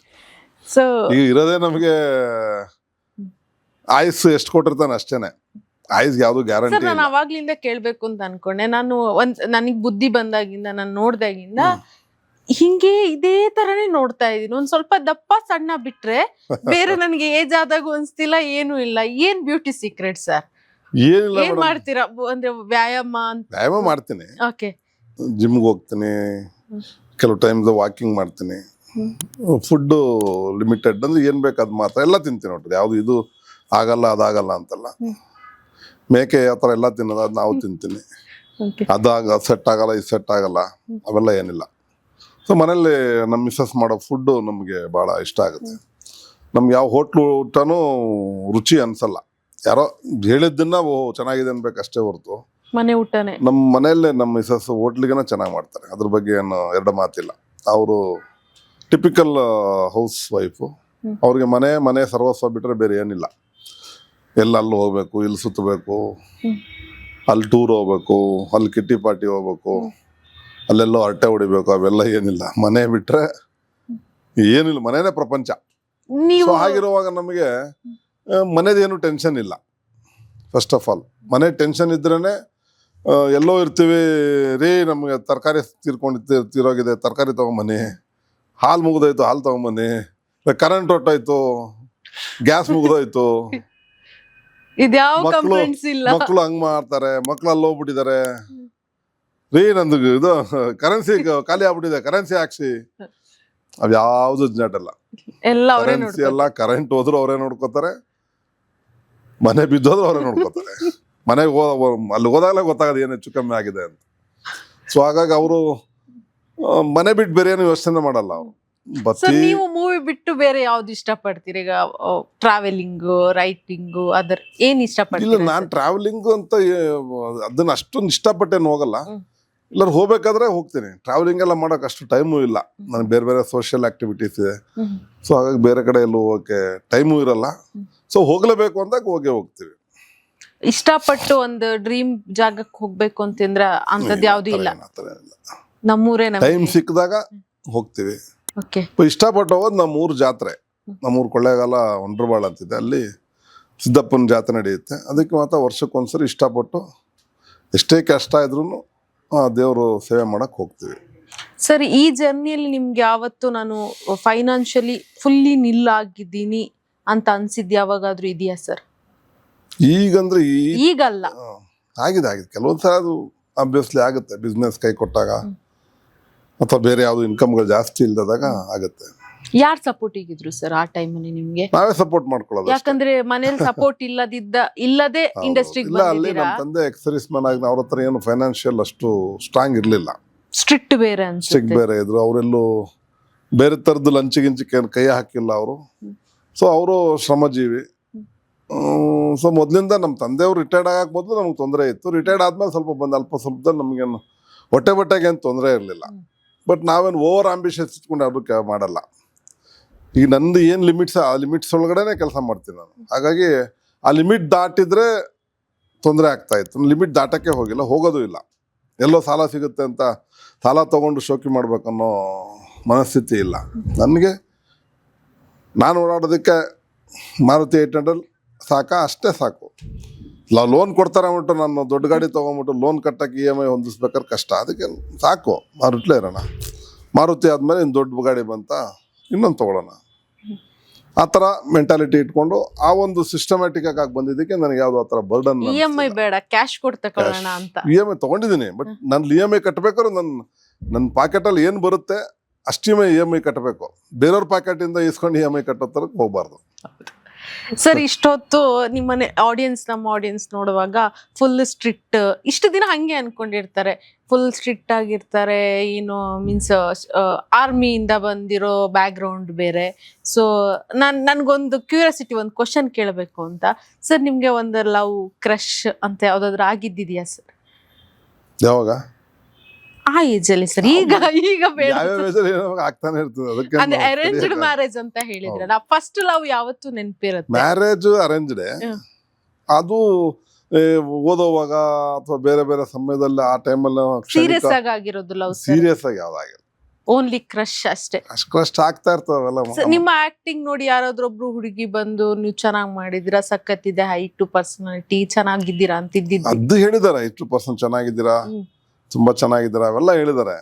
ಬಟ್ ನಾನು ಅವ್ರ ಮೇಲೆ ಕ್ರಶ್ ಮಾಡೋದಕ್ಕೆ ನನಗೆ ಯಾವ್ದಾದ್ರು ಲೆಟ್ರ್ ಮನೆಗ್ ಬಂದಿರೋದು ಸರ್? ಇಲ್ಲ, ಅದು ಅಡ್ರೆಸ್ ಯಾರು ಕೊಟ್ಟಿಲ್ಲ, ನಾನು ಅಡ್ರೆಸ್ ಯಾರು ಕೊಟ್ಟಿಲ್ಲ.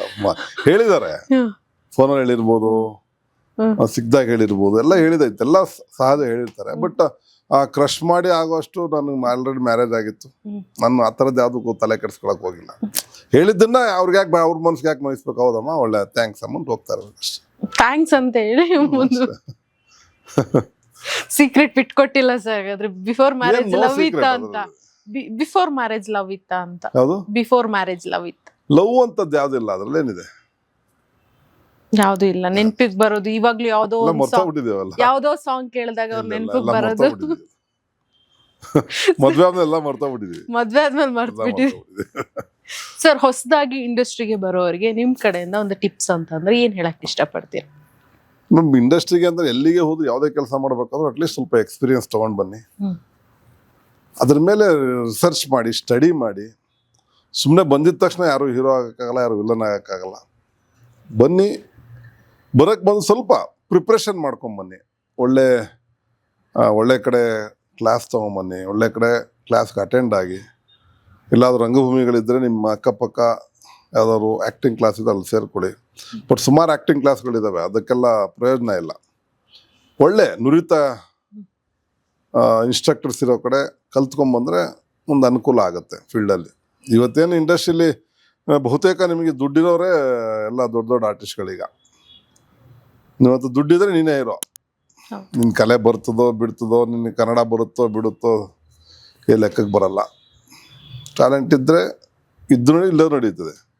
ಟ್ಯಾಲೆಂಟ್ ಇದ್ದರೆ ನೀನು ಸ್ವಲ್ಪ ವರ್ಕ್ಶಾಪಲ್ಲಿ ಸ್ವಲ್ಪ ನೀನು ಪ್ರಿಪ್ರೇಷನ್ ಮಾಡ್ಕೊಂಬಂದರೆ ಸ್ವಲ್ಪ ದಿನ ಇರ್ತೀಯ. ಇಲ್ಲ ಅಂದರೆ ನೀನು ಇರೋ ದುಡ್ಡು ಖರ್ಚಾಗಿರ್ತೀಯ, ಆಮೇಲೆ ಹೋಗ್ತಾ ಇರ್ತೀಯ ಅಷ್ಟೆ. ಸರ್, ನಿಮ್ಗೆ ಸ್ಟೋರಿ ಹೇಳಕ್ ಬರೋರು ಏನ್ ಮೈಂಡಲ್ಲಿ ಇಟ್ಕೊಂಡ್ ಬರ್ಬೇಕು? ಸ್ಟೋರಿ ಹೇಳೋರು ಬರ್ತಾರೆ ಸುಮಾರು ಜನ. ಈಗ ಸಿನಿಮಾ ಪ್ರೊಡ್ಯೂಸ್ ಆದ್ಮೇಲೆ ತುಂಬಾ ಜನ ಸ್ಟೋರಿ ಹೇಳಕ್ ಬರ್ತಾರೆ. ಬಟ್ ಅದು ಅಷ್ಟು ಇನ್ವೆಸ್ಟ್ ಮಾಡೋಕೆ ಇಷ್ಟು ಇನ್ವೆಸ್ಟ್ ಮಾಡ್ಬೇಕಂತಾರೆ. ಅವ್ರಿಗೆ ಎಕ್ಸ್ಪೀರಿಯನ್ಸ್ ಇಲ್ಲ. ನಮ್ಗೆ ಸ್ಟೋರಿ ಕೇಳಿದಾಗ ಗೊತ್ತಾಗುತ್ತೆ, ಅವ್ರು ಕೇಳ್ತಾ ಇದ್ರೂ ಗೊತ್ತಾಗ್ಬಿಡುತ್ತೆ ಅವ್ರು ಏನು ಬಂಡವಾಳ ಇಲ್ಲ, ಕಥೆಯಲ್ಲಿ ಬಂಡವಾಳ ಏನೂ ಇಲ್ಲ. ಸೊ ನೋಡೋಣಪ್ಪ, ನನಗೆ ಸದ್ಯಕ್ಕಾಗಲ್ಲ ಅಂತ ಹೇಳಿ ಕಳಿಸ್ತೀನಿ. ಆಕ್ಟಿಂಗ್ ವೈಸ್ ನೀವು ಒಪ್ಕೋಬೇಕಂತಂದ್ರೆ ಅದ್ರಲ್ಲಿ ಏನಿರ್ಬೇಕು ಸರ್? ನಾನು ಒಪ್ಕೊಳ್ಳೋದಾದ್ರೆ ನನ್ನ ಸಮಾಜಕ್ಕೆ ಒಂಥರ ವಲ್ಗಾರಿಟಿ ಇರಬಾರ್ದು. ಓಕೆ. ನಾನು ಆ್ಯಕ್ಟಿಂಗ್ ಏನೋ ಸಿಗುತ್ತೆ ಅಂತ ಯಾವ್ಯಾವ್ದು ಆ್ಯಕ್ಟಿಂಗ್ ಮಾಡೋಕ್ಕಾಗಲ್ಲ. ನನ್ನ ಪಾತ್ರಕ್ಕೆ ತಕ್ಕ, ನನ್ನ ಒಂದು ದೇಹದಡ್ಡಕ್ಕೆ ತಕ್ಕ ಒಳ್ಳೆ ಪಾತ್ರ ಕೊಟ್ಟರೆ ಖಂಡಿತ ನಿರ್ವಹಿಸ್ತೀನಿ. ಎಕ್ಸ್ಪೀರಿಯನ್ಸ್ಡ್ ಡೈರೆಕ್ಟರ್ ಬೇಕು ಅಂತಿಲ್ವಾ ಸರ್? ಅದಕ್ಕೇನಿಲ್ಲ, ಎಕ್ಸ್ಪೀರಿಯನ್ಸ್ ಡೈರೆಕ್ಟರ್ ಬೇಕು ಅಂತಲ್ಲ. ಬಟ್ ಪ್ಯಾಷನೇಟ್ ಡೈರೆಕ್ಟರ್ಸ್ ತುಂಬ ಜನ ಇದ್ದಾರೆ. ಈಗ ಒಳ್ಳೊಳ್ಳೆ ಹುಡುಗರು ಬಂದಿದ್ದಾರೆ, ಅವರು ಕತೆ ಚೆನ್ನಾಗಿ ರೆಡಿ ಮಾಡ್ಕೊಂಡಿರ್ತಾರೆ. ಸೊ ಅವ್ರು ಹೇಳಿದ ಕತೆಗೆ ನಾವು ನಮ್ಮ ಎಕ್ಸ್ಪೀರಿಯನ್ಸ್ ಸೇರಿಸಿ ಚೆನ್ನಾಗಿ ಆ್ಯಕ್ಟಿಂಗ್ ಮಾಡಿದ್ರೆ ಮುಗೀತು ಪಾಪ. ಹಾಗಂದ್ರೆ ನಾವು ಎಲ್ಲರೂ ಎಕ್ಸ್ಪೀರಿಯನ್ಸ್ ಡೈರೆಕ್ಟರ್ ಬೇಕಂದ್ರೆ ಎಲ್ಲಿ ಹೋಗ್ತಾರೆ ಡೈರೆಕ್ಟರ್ಗಳು? ಪಾಪ ಹೊಸಬ್ರು ಬರಲೇಬೇಕಲ್ಲ. ಸೊ ಅವ್ರು ಹೊಸಬ್ರು ನಾವೇ ಎಕ್ಸ್ಪೀರಿಯನ್ಸ್ ಇರ್ತೀವಲ್ವಾ, ಸೊ ಅವ್ರಿಗೆ ಹೇಳಿ ಸ್ವಲ್ಪ ಹೆಚ್ಚು ಕಮ್ಮಿ ನಾವೇ ಇದು ಮಾಡ್ತೀವಿ. ಆ ಥರ ಎಲ್ಲ ಈ ಥರ ಮಾಡಿ ಸರ್ ಚೆನ್ನಾಗಿರುತ್ತೆ, ನಾವು ಸ್ವಲ್ಪ ಗೈಡ್ಲೈನ್ಸ್ ಮಾಡ್ತೀವಿ.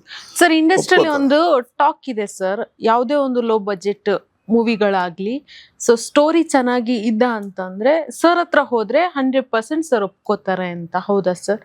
ಖಂಡಿತ. ಎಲ್ಲಾ ರೀತಿಯ ಲೋ ಬಜೆಟ್ ಮೂವಿಗಳಲ್ಲಿ ಸರ್ ನೋಡಬಹುದು. ಯಾಕೆ ನೀವು ನೆಗೋಷಿಯಬಲ್ ಅಂತನಾ ಸರ್?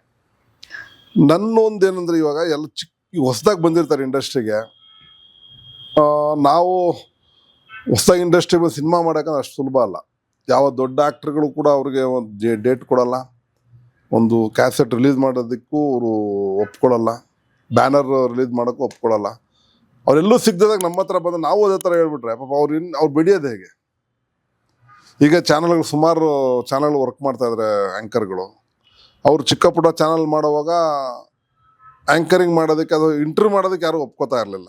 ಈಗ ದೊಡ್ಡ ದೊಡ್ಡ ಚಾನಲ್ಗಳಿದ್ದಾರೆ, ಅವ್ರಿಗೆ ಎಕ್ಸ್ಪೀರಿಯನ್ಸ್ ಆಗಲಿ. ನಾವು ಕಳ್ಕೊಳ್ಳೋದೇನೋ ಒಂದು 1 hour 2 hours ನಿಮ್ಮ ಜೊತೆ ಸ್ಪೆಂಡ್ ಮಾಡ್ತೀವಿ. ನೆಕ್ಸ್ಟು ನೀವು ಯಾವ ಮಟ್ಟಕ್ಕೆ ಬೆಳಿತೀರೋ ಗೊತ್ತಿಲ್ಲ. ನಿಮ್ಮ ಟ್ಯಾಲೆಂಟು ನಿಮ್ಮ ಎಕ್ಸ್ಪೀರಿಯನ್ಸ್ ಬೆಳ್ಕೊಂಡು ಹೋಗ್ಬೋದು. ಬಟ್ ಬೆಳೆಯೋರ್ಗಾದ್ರೂ ನಮ್ಮಂಥವ್ರು ಸಪೋರ್ಟ್ ಬೇಕು ಸಪೋರ್ಟ್ ಬೇಕಲ್ವಾ. ಹಾಗಾಗಿ ನಾನು ಯಾರಿಗೂ ಎಸ್ಪೆಷಲಿ ಹೊಸಬರಿಗೆ ಯಾವತ್ತೂ ಇಲ್ಲ ಅಂತ ಹೇಳಿಲ್ಲ. ಅವ್ರು ಯಾವುದೇ ಸಿನಿಮಾ ಮಾಡಲಿ, ನನಗೆ ಆ್ಯಕ್ಟಿಂಗ್ ಕೊಟ್ಟಿಲ್ಲ ಅಂದ್ರೂ ಮುಹೂರ್ತಕ್ಕೆ ಕರೆದು ಮುಹೂರ್ತಕ್ಕೆ ಹೋಗ್ತೀನಿ. ಅಕಸ್ಮಾತ್ ಅವ್ರು ಸಿನಿಮಾ ಮುಹೂರ್ತಕ್ಕೆ ಕರೆದು ನಾನು ಆ್ಯಕ್ಟಿಂಗ್ ಕೊಟ್ಟಿಲ್ಲ ಸರ್ ಒಂದು ಕ್ಯಾಸೆಟ್ ರಿಲೀಸ್ ಮಾಡಿಕೊಡಿ, ಅಲ್ಲೂ ಹೋಗ್ತೀನಿ. ಬಟ್ ನನ್ನ ಕೈಲಾದದ್ದು ಪ್ರಾಮಾಣಿಕವಾಗಿ ವಿಶ್ ಮಾಡೋಕ್ಕಂತೂ ಹೋಗ್ತೀನಿ. ಯಾರೇ ಬರಲಿ, ಅವರು ಹೊಸಬರು ಬರಲಿ ಹಳಬರು ಬರಲಿ, ಏನೋ ಒಂದು ಕತೆ ಮಾಡ್ಕೊಂಬಂದಿರ್ತಾರೆ, ಸಿನಿಮಾ ಶೂಟ್ ಮಾಡಿಬಿಟ್ಟಿರ್ತಾರೆ. ಸರ್ ನಾವು ಇನ್ನೊಂದು ಕ್ಯಾರೆಕ್ಟ್ ಹುಡುಕ್ತಾ ಇದ್ವಿ ಸರ್, ನಮಗೆ ನಿಮ್ಮಂಥವ್ರು ಬೇಕು ಸರ್, ನಮ್ಮ ಬಂಡವಾಳ ಇಲ್ಲ ಸರ್ ಅಂತ. ಸರಿ ಏನು ಮಾಡ್ಬೇಕು ಹೇಳಪ್ಪ ಸರ್, ಒಂದಿನ ಬಂದು ದಯವಿಟ್ಟು ನೀವು ಒಂದು ಆ್ಯಕ್ಟಿಂಗ್ ಮಾಡ್ಕೊಂಡು, ಅಲ್ಲೂ ಹೋಗ್ತೀನಿ. ದುಡ್ಡು ಕೊಡಲಿ ಬಿಡಲಿ ಅದಕ್ಕೇನು ತಲೆ ಕೆಡಿಸ್ಕೊಳ್ಳಲ್ಲ, ಹೋಗ್ತೀನಿ ಆ್ಯಕ್ಟಿಂಗ್ ಮಾಡ್ತೀನಿ. ಕೊಟ್ಟರೆ ಇಸ್ಕೋತೀನಿ, ಇಲ್ಲಾಂದ್ರೆ ಒಳ್ಳೇದಾದಾಗ ಬರ್ತೀನಿ ಅಷ್ಟೇ.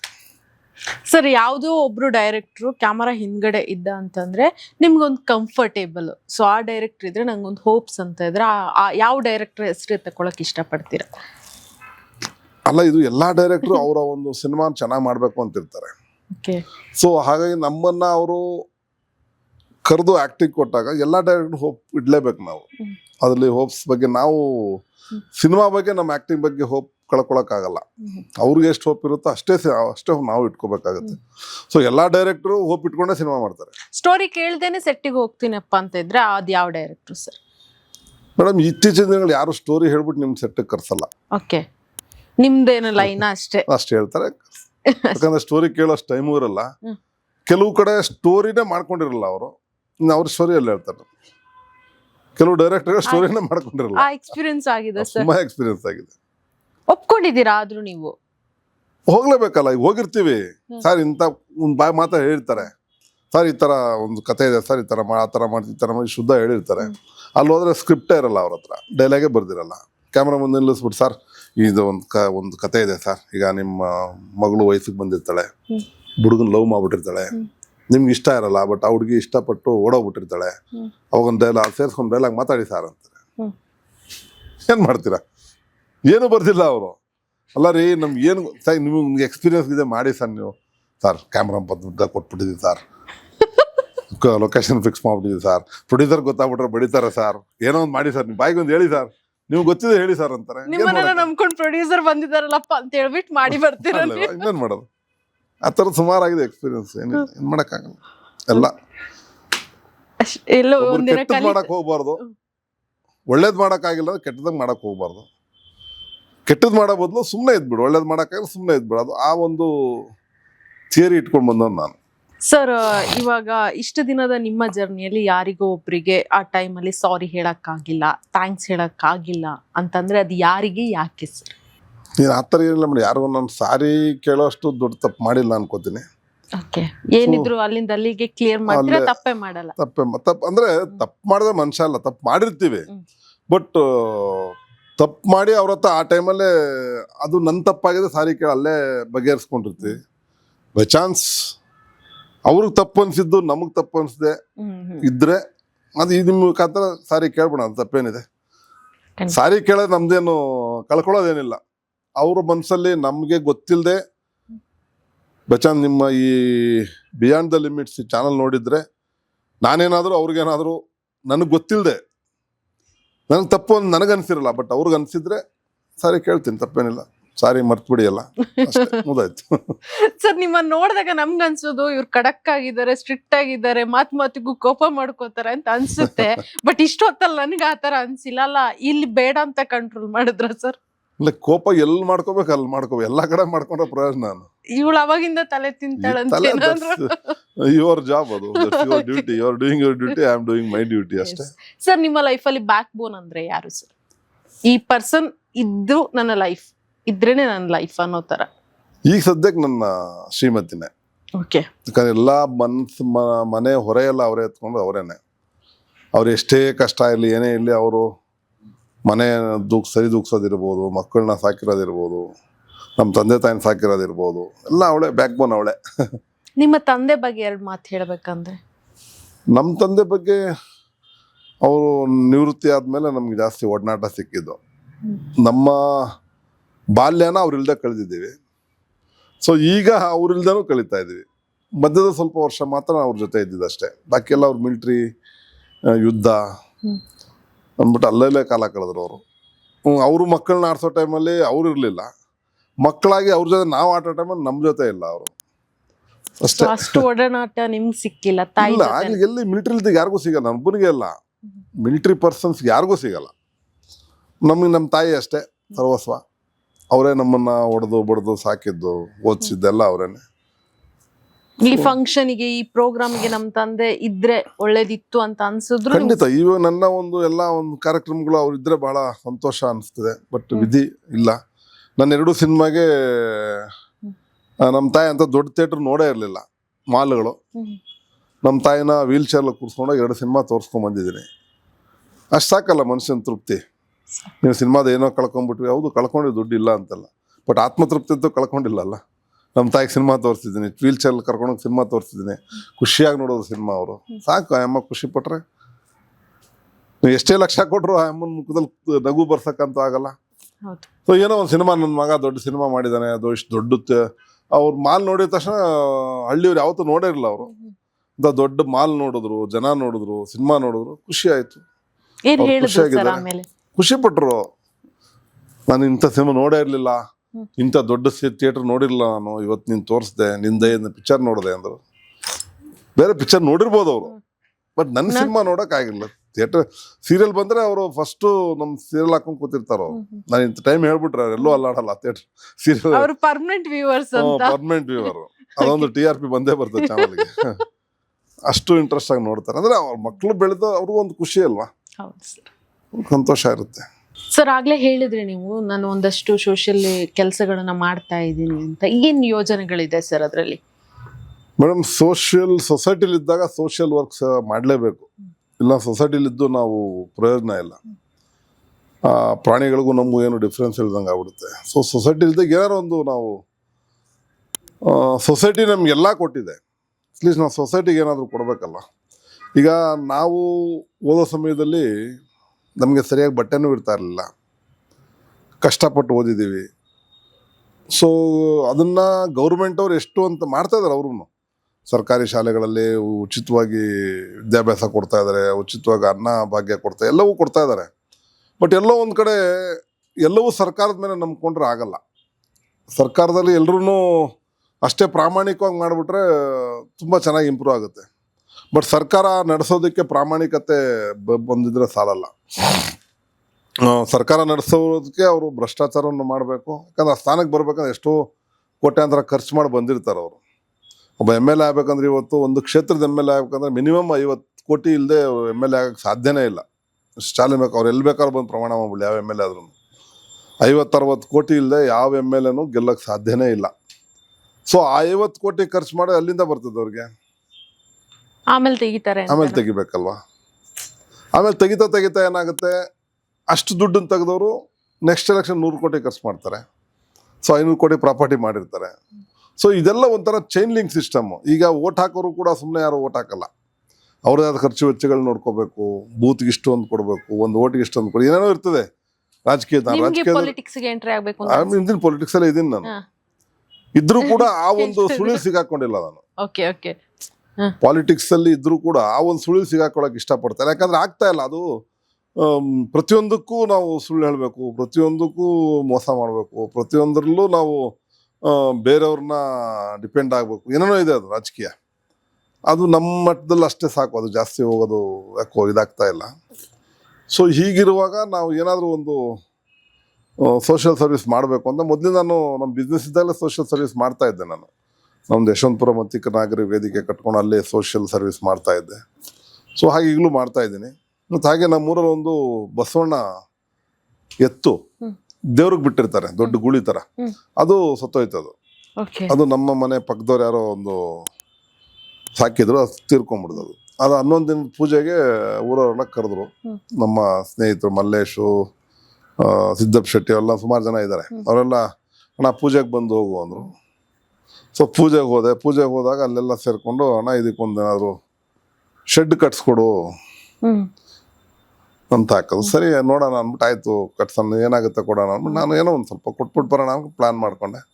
ನಮ್ಮ ಮನೆಗೆ ಬಂದು ನಮ್ಮ ಮಿಸ್ಸಸ್ಸು ಮಗ ಇಬ್ಬರು ಬಂದಿದ್ದು. ಅವತ್ತು ಚರ್ಚೆ ಮಾಡಿದಾಗ ಇಲ್ಲ ಒಂದು ಚಿಕ್ಕದಾಗ ಒಂದು ದೇವಸ್ಥಾನನ ಕಟ್ಬಿಡೋಣ ಅಂದರು. ಸರಿ ಅಂತ ದೇವಸ್ಥಾನ ಕಟ್ಟಿದ್ವಿ. ಕಟ್ಟುವಾಗ ಯಾರ ಹತ್ರನೂ ನಮ್ಮ ಫ್ಯಾಮಿಲಿ ಅಮೌಂಟ್ ಮಾತ್ರ ಹಾಕೋಣ, ಬೇರೆ ಹತ್ರ ಇಸ್ಕೊಳ್ಳೋದು ಬೇಡ ಅಂತ ಕೊಡೋಕೆ ರೆಡಿ ಇದ್ರು. ಅಲ್ಪ ಸ್ವಲ್ಪ ಕೊಡೋಕೆ ರೆಡಿ ಇದ್ರು. ಬಟ್ ಅಲ್ಪ ಸ್ವಲ್ಪ ಕೊಟ್ಟು ಒಬ್ರು ತೊಗೊಂಡ್ಬಿಟ್ರೆ ಅದು ನಾವು ಅನ್ಕೊಂಡ ಥರನೂ ಮಾಡೋಕ್ಕಾಗಲ್ಲ, ಅನ್ಕೊಂಡ ಟೈಮಲ್ಲೂ ಫಿನಿಶ್ ಮಾಡೋಕ್ಕಾಗಲ್ಲ. ಎಷ್ಟೋ ಬಿಲ್ಡಿಂಗ್ಗಳು ಅದೇ ಥರ ನಿಂತಿದ್ದಾವೆ. ಸೊ ಹಾಗಾಗಿ ಯಾರ ಹತ್ರನೂ ನಮ್ಮ ಫ್ಯಾಮಿಲಿ ಮಾತ್ರ ಕೊಟ್ಟು ತೊಗೊಳೋದು, ಬೇರೆಯವ್ರು ತೊಗೊಳೋದು ಬೇಡ. ಒಂದು ನಮ್ಮ ಫ್ಯಾಮಿಲಿ ಮೆಂಬರ್ಸೇ ಅಮೌಂಟ್ ಹಾಕಿ ದೇವಸ್ಥಾನ ಕಟ್ವಿ. ದೇವಸ್ಥಾನ ಕಟ್ಟೋ ಟೈಮಲ್ಲಿ ಸ್ಕೂಲ್ ಡೈಲಿ ಎವ್ರಿ ಇಯರ್ ಹೋದರೂ ಕೂಡ ಶಾಲೆ ಬಗ್ಗೆ ಅಷ್ಟು ಗಮನ ಕೊಟ್ಟಿರಲಿಲ್ಲ ನಾನು. ಸೊ ಅಲ್ಲಿ ಹತ್ತಿರ ಹೋಗಿ ನಮ್ಮ ಕನ್ಸ್ಟ್ರಕ್ಷನ್ ನಡೆಯೋ ಟೈಮಲ್ಲಿ ಹೋಗಿ ಶಾಲೆ ನೋಡಿದಾಗ ಅಲ್ಲಿ ಏನೋ ಕೊರತೆ ಇದೆ ಅಂತ ಕಾಣಿಸ್ತಾ ಇತ್ತು. ಮಕ್ಕಳಿಗೇನೋ ಬೇಕು ಅನ್ನಿಸ್ತಾ ಇತ್ತು, ಟೀಚರ್ಸ್ ಕೊರತೆ ಇತ್ತು. ಸೊ ಅಲ್ಲಿ ಹೋದಾಗ ಒಂದು 5ನೇ ಕ್ಲಾಸ್ ಹುಡುಗಿ ಎದ್ದು, ಸರ್ ನನಗೆ ಆಟ ಆಡೋಕ್ಕೆ ಇಲ್ಲಿ ಏನೂ ಇಲ್ಲ, ರಿಂಗ್ ಇಲ್ಲ, ಬೇರೆ ಸ್ಪೋರ್ಟ್ಸ್ ಮೆಟೀರಿಯಲ್ಸ್ ಇಲ್ಲ ಅಂತ ಕೇಳಿದಾಗ ಆಯಿತು ಸರಿ ಕೊಡ್ಸೋಣ ಅಂದ್ಬಿಟ್ಟು ಇಮಿಡಿಯೇಟ್ ಬೆಂಗಳೂರಿಗೆ ಬಂದು ಸ್ಪೋರ್ಟ್ಸ್ ಅಂಗಡಿಲಿ ಒಂದು 60-70 ಸಾವಿರ ರೂಪಾಯಿಂದು ಸ್ಪೋರ್ಟ್ಸ್ ಮೆಟೀರಿಯಲ್ಲು, ಬುಕ್ಸು ಎಲ್ಲ ತೊಗೊಂಡೋಗಿ ಕೊಟ್ಟೆ. ಆಮೇಲೆ ಹಂಗೆ ಮನೇಲಿ ಚರ್ಚೆ ಮಾಡಿದಾಗ ಗೌರ್ಮೆಂಟ್ ಸ್ಕೂಲ್ ನಾನು ಓದಿದ ಶಾಲೆನೇ ಯಾಕೆ ದತ್ತು ತಗೋಬಾರ್ದು ಅಂತ ಸರಿ ಮನೆಯಲ್ಲೂ ಹೇಳಿದೆ. ಆಯಿತು ಅಂತ ಹೇಳಿದ್ರು. ಸರಿ ಸರ್ಕಾರದ ಜೊತೆ ಮಾತಾಡಿ ನಾನು ಅದೇ ಶಾಲೆನ ದತ್ತು ತೊಗೊಂಡೆ ನಮ್ಮ ತಂದೆ ಹೆಸರಲ್ಲಿ. ದಿವಂಗತ ಆರ್ ಕೃಷ್ಣರಾವ್ ಮಾಜಿ ಸೈನಿಕರು, ಅವರ ನೆನಪಿನಾರ್ಥವಾಗಿ ಈಗ ನಮ್ಮ ಹೆಸರಲ್ಲೇ ಇದೆ. ಸೊ ದತ್ತು ತೊಗೊಂಡೆ. ದತ್ತು ತೊಗೊಂಡ್ಮೇಲೆ ಅದ್ರದ್ದು ಡೆವಲಪ್ಮೆಂಟ್ಸ್ ಬಗ್ಗೆ ಯೋಚನೆ ಮಾಡಬೇಕಾಯ್ತು. ಹಳೆ ಬಿಲ್ಡಿಂಗು ಎಲ್ಲ ಕಡೆ ಪಾಚಿ ಕಟ್ಕೊಂಡು ಹೆಂಗೆ ಗಲೀಜಾಗ್ಬಿಟ್ಟಿತ್ತು. ಸೊ ಫಸ್ಟು ಅದನ್ನ ಅಷ್ಟರಲ್ಲಿ ದೇವಸ್ಥಾನವೂ ರೆಡಿ ಆಯಿತು. ಸೊ ದೇವಸ್ಥಾನ ಇನಾಗ್ರೇಷನ್ ಟೈಮಲ್ಲಿ ಅದನ್ನು ಒಟ್ಟಿಗೆ ಪೇಂಟ್ ಮಾಡಿಸಿ ಸೊ ಇನಾಗ್ರೇಷನ್ ಮಾಡೋಣ ಅಂತ ಹೇಳ್ಕೊಂಡು ಪೇಂಟ್ ದೇವಸ್ಥಾನಕ್ಕೆ ನಮ್ಮ ಇದ್ರಲ್ಲಿ ಹೊಡಿಸಿದ್ವಿ. ಆಮೇಲೆ ಅವರು ಅನು ಅಕ್ಕ ಅಂತ ಒಬ್ರು ಇದ್ದಾರೆ, ಅವರು ಕಂಟೆಂಟ್ ಕ್ರಿಯೇಟರ್. ಸೊ ಅವರು ಗೌರ್ಮೆಂಟ್ ಶಾಲೆಗಳಿಗೆಲ್ಲ ಬಣ್ಣ ಹೊಡ್ಕೊಡ್ತಾರೆ. ಸೊ ಅವ್ರ ಹತ್ರ ಮಾತಾಡಿದೆ. ಅವರು ಖುಷಿಯಿಂದ ಒಪ್ಕೊಂಡ್ರು. ಬಟ್ ಪೇಂಟ್ ನಾವೇ ಕೊಡಿಸ್ಬೇಕು, ಅವ್ರು ಲೇಬರ್ ಮಾತ್ರ ತೊಗೊಂಡಿಲ್ಲ ಯಾವುದಕ್ಕೂ. ನೀಟಾಗಿ ಪೇಂಟ್ ಹೊಡ್ಕೊಟ್ರು. ಪೇಂಟ್ ಹೊಡೆದ್ಮೇಲೆ ಅದು ಸ್ಕೂಲು ಇನಾಗ್ರೇಷನ್ನು 2 ಮಾಡಿದ್ವಿ. ಸೊ ನಂದು ಒಂದು ಆಸೆ ಇತ್ತು, ನನ್ನ ಮದುವೆನಲ್ಲಿ ಊರವ್ರಿಗೆ ಯಾರಿಗೂ ಜಾಸ್ತಿ ಒಂದು ಊಟದ ಸೇವೆ ಮಾಡೋಕ್ಕಾಗಿರ್ಲಿಲ್ಲ. ಸೊ ಈ ನೆಪದಲ್ಲಾರು ಮಾಡೋಣ ಅಂತ ಊರವರೆಲ್ಲ ಹೇಳಿದ್ರು. ಇಲ್ಲ ಬಫೆ ಮಾಡಿಸ್ಬಿಡೋಣ ಸರ್, ಒಂದು ತಟ್ಟೆ ಕೊಟ್ಬಿಡೋಣ ಅಂದರು. ನನಗೆ ಯಾಕೋ ಸರಿ ಕಾಣಿಸ್ಲಿಲ್ಲ ಅದು. ಇರಪ್ಪ ಎಲ್ಲ ನಮ್ಮ ಊರವ್ರು ಕೊಡ್ತಾರೆ, ಯಾಕಂದ್ರೆ ಹುಟ್ಟಿದೂರು, ನಮ್ಮ ಜೊತೆ ಬೆಳೆದು ಇದ್ದಾರೆ, ಹಿರಿಯರಿದ್ದಾರೆ, ಅವ್ರಿಗೆಲ್ಲ ಗೌರವದಿಂದ ಊಟ ಹಾಕೋಣ ಅಂದ್ಬಿಟ್ಟು ಒಂದು ದೊಡ್ಡ ಪೆಂಡಾಲ್ ಹಾಕ್ಸಿ ಒಂದು ಎಕ್ದಮ್ ಒಂದು 500-600 ಜನ ಒಂದೇ ಸರಿ ಕೂತ್ಕೊಳ್ಳೋಂಥ ಒಂದು ಪೆಂಡಾಲ್ ಹಾಕ್ಸಿ ಬಾಳೆ ಎಲೆ ಊಟ ಮಾಡಿಸ್ಬೇಕು ಅಂತ ಮನೇಲಿ ಒಪ್ಕೊಂಡ್ರು. ಶ್ರೀಮತಿ ಎಲ್ಲದಕ್ಕೆ ಓಕೆ ಅಂದರು. ಸೊ ಅದೇ ಥರ ಮಾಡಿದ್ವಿ. ಅಲ್ಲೂ ಇನ್ನೊಂದು ಪ್ರಶ್ನೆ ಬಂತು. ಅಲ್ಲಿ ಊರ ಎಲ್ಲ ಜಾತಿ ಜನಾಂಗದವ್ರು ಇದ್ದಾರೆ. ಸೊ ಅವ್ರು ಬಂದ್ರೆ ನಾವು ಬರಲ್ಲ ಊಟಕ್ಕೆ, ಅವ್ರ ಜೊತೆ ನಾವು ಕೂತ್ಕೊಳ್ಳಲ್ಲ, ಅದೊಂದು ಚಾಲೆಂಜ್ ಆಯ್ತು. ಈಗಲೂ ಸರ್ ಇದೆ, ಎಲ್ಲ ಕಡೆ ಇದೆ ಅದು. ಸೊ ನಾನು ಎಲ್ರಿಗೂ ಅದೇ ಒಂದು ಮಾತು ಹೇಳಿದ್, ನೋಡಪ್ಪ ಅವ್ರು ಬಂದ್ರು ಇವ್ರು ಬಂದ್ರು ಅಂತಿಲ್ಲ, ನಮಗೇನು ಅಡುಗೆ ಮಾಡೋರು ನಿಮಗೆ ಯಾರು ಬೇಕೋ ಅವ್ರ ಹತ್ರನೇ ಮಾಡಿಸ್ತೀನಿ. ಅಡುಗೆ ಸಾಮಾನ್ಯವಾಗಿ ಯಾರು ಮಾಡ್ತಾರೆ ಅವ್ರ ಹತ್ರನೇ ಮಾಡಿಸ್ತೀನಿ, ಭಟ್ರನ್ನೇ ಕರ್ಕೊಂಡು ಮಾಡಿಸ್ತೀನಿ. ಬಟ್ ಅವ್ರು ಬಂದು ಅವ್ರು ಕೂತ್ಕೋಬೋದು, ಇಲ್ಲೊಂದು ಕೂತ್ಕೋ ತಪ್ಪಾಗತ್ತೆ. ನಾವು ಮಾಡೋ ತಗೋತಾರೆ ಪ್ರಸಾದ, ದೇವ್ರ ಪ್ರಸಾದ. ಈಗ ಧರ್ಮಸ್ಥಳದಲ್ಲಿ ದಿನಕ್ಕೆ 1000 ಜನ ಊಟ ಮಾಡ್ತಾರೆ, ಪಕ್ಕದಲ್ಲಿ ಯಾರು ಕೂತಿದ್ದು ನೋಡ್ಕೊಂಡು ಊಟ ಮಾಡ್ತಾರ? ಅಲ್ಲ, ಅವ್ರು ಕೇಳ್ತಾರ ಯಾರಿಗಾದ್ರು ನೀವು ಯಾವ ಜಾತಿ ಅಂತ? ಇಲ್ಲ ತಾನೆ. ಮತ್ತು ಇನ್ನೂ ಯಾಕೆ ಜಾತಿ ಪದ್ಧತಿ ಇಟ್ಕೊಂಡು ಕೂತಿದ್ದೀರ ನೀವು ಅಂತೆಲ್ಲ ಊರವರೆಲ್ಲ ಕನ್ವಿನ್ಸ್ ಮಾಡಿ ಎಲ್ಲ ಒಪ್ಕೊಂಡ್ರು. ಎಲ್ರಿಗೂ ಸಮಾನಾಂತರವಾಗಿ ಒಂದು ಭೋಜನದ ವ್ಯವಸ್ಥೆ ಮಾಡಿ ಆಯಿತು. ಒಂದು 4-5 ಸಾವಿರ ಜನ ಊಟ ಆಯ್ತು ಅವತ್ತು. ಸೊ ಎಲ್ಲವೂ ಸಂಪೂರ್ಣ ನಮ್ಮ ಫ್ಯಾಮಿಲಿ ಖರ್ಚೇನೆ. ಸೊ ಎಲ್ಲ ಅದೊಂಥರ ಸಮಾಧಾನ ತಂತು ನನಗೆ. ಅಲ್ಲ, ಊರವ್ರಿಗೆಲ್ಲ ಒಂದು ಟೈಮ್ ಊಟ ಹಾಕಿದ್ದು ಒಂದು ಸಮಾಧಾನ. ಆಮೇಲೆ ಸ್ಕೂಲ್ ಹಂಗೆ ಪೇಂಟ್ ಎಲ್ಲ ಆಗಿತ್ತು. ಮತ್ತು ಮಕ್ಕಳಿಗೆ ಯೂನಿಫಾರ್ಮ್ ಬೇಕಂದ್ರು. ಸೊ ಯೂನಿಫಾರ್ಮು ಹೊಲಿಸ್ಕೊಟ್ಟೆ ಎಲ್ಲರಿಗೂ, ವೈಟ್ ಯೂನಿಫಾರ್ಮು. ಮತ್ತೆಲ್ಲ ಇನ್ನು ಇದು ನೋಟ್ ಬುಕ್ಸು, ಅಲ್ಲೇನು ಬೇಕು ಪರಿಕರಗಳೆಲ್ಲ ಕೊಡಿಸ್ದೆ. ಕೊನೆಗೆ ಸ್ಕೂಲ್ ನಾವು ತೊಗೊಂಡು ಏನೋ ಡೆವಲಪ್ ಮಾಡಬೇಕಲ್ಲ, ಶ್ರೇಷ್ಠದಾನ ವಿದ್ಯಾದಾನ. ಸೊ ವಿದ್ಯೆ, ಒಬ್ಬ ಮಗುಗೆ ವಿದ್ಯೆ ಕೊಟ್ರೆ ಅವ್ನು ಮುಂದೆ ಬೆಳೆದು ಯಾವ ಮಟ್ಟಕ್ಕೆ ಬರ್ತಾನೋ ದೇವ್ರಿಗೆ ಗೊತ್ತು. ಸರಿ, ಸ್ಮಾರ್ಟ್ ಕ್ಲಾಸ್ ಅಳವಡಿಸ್ತೀವಿ.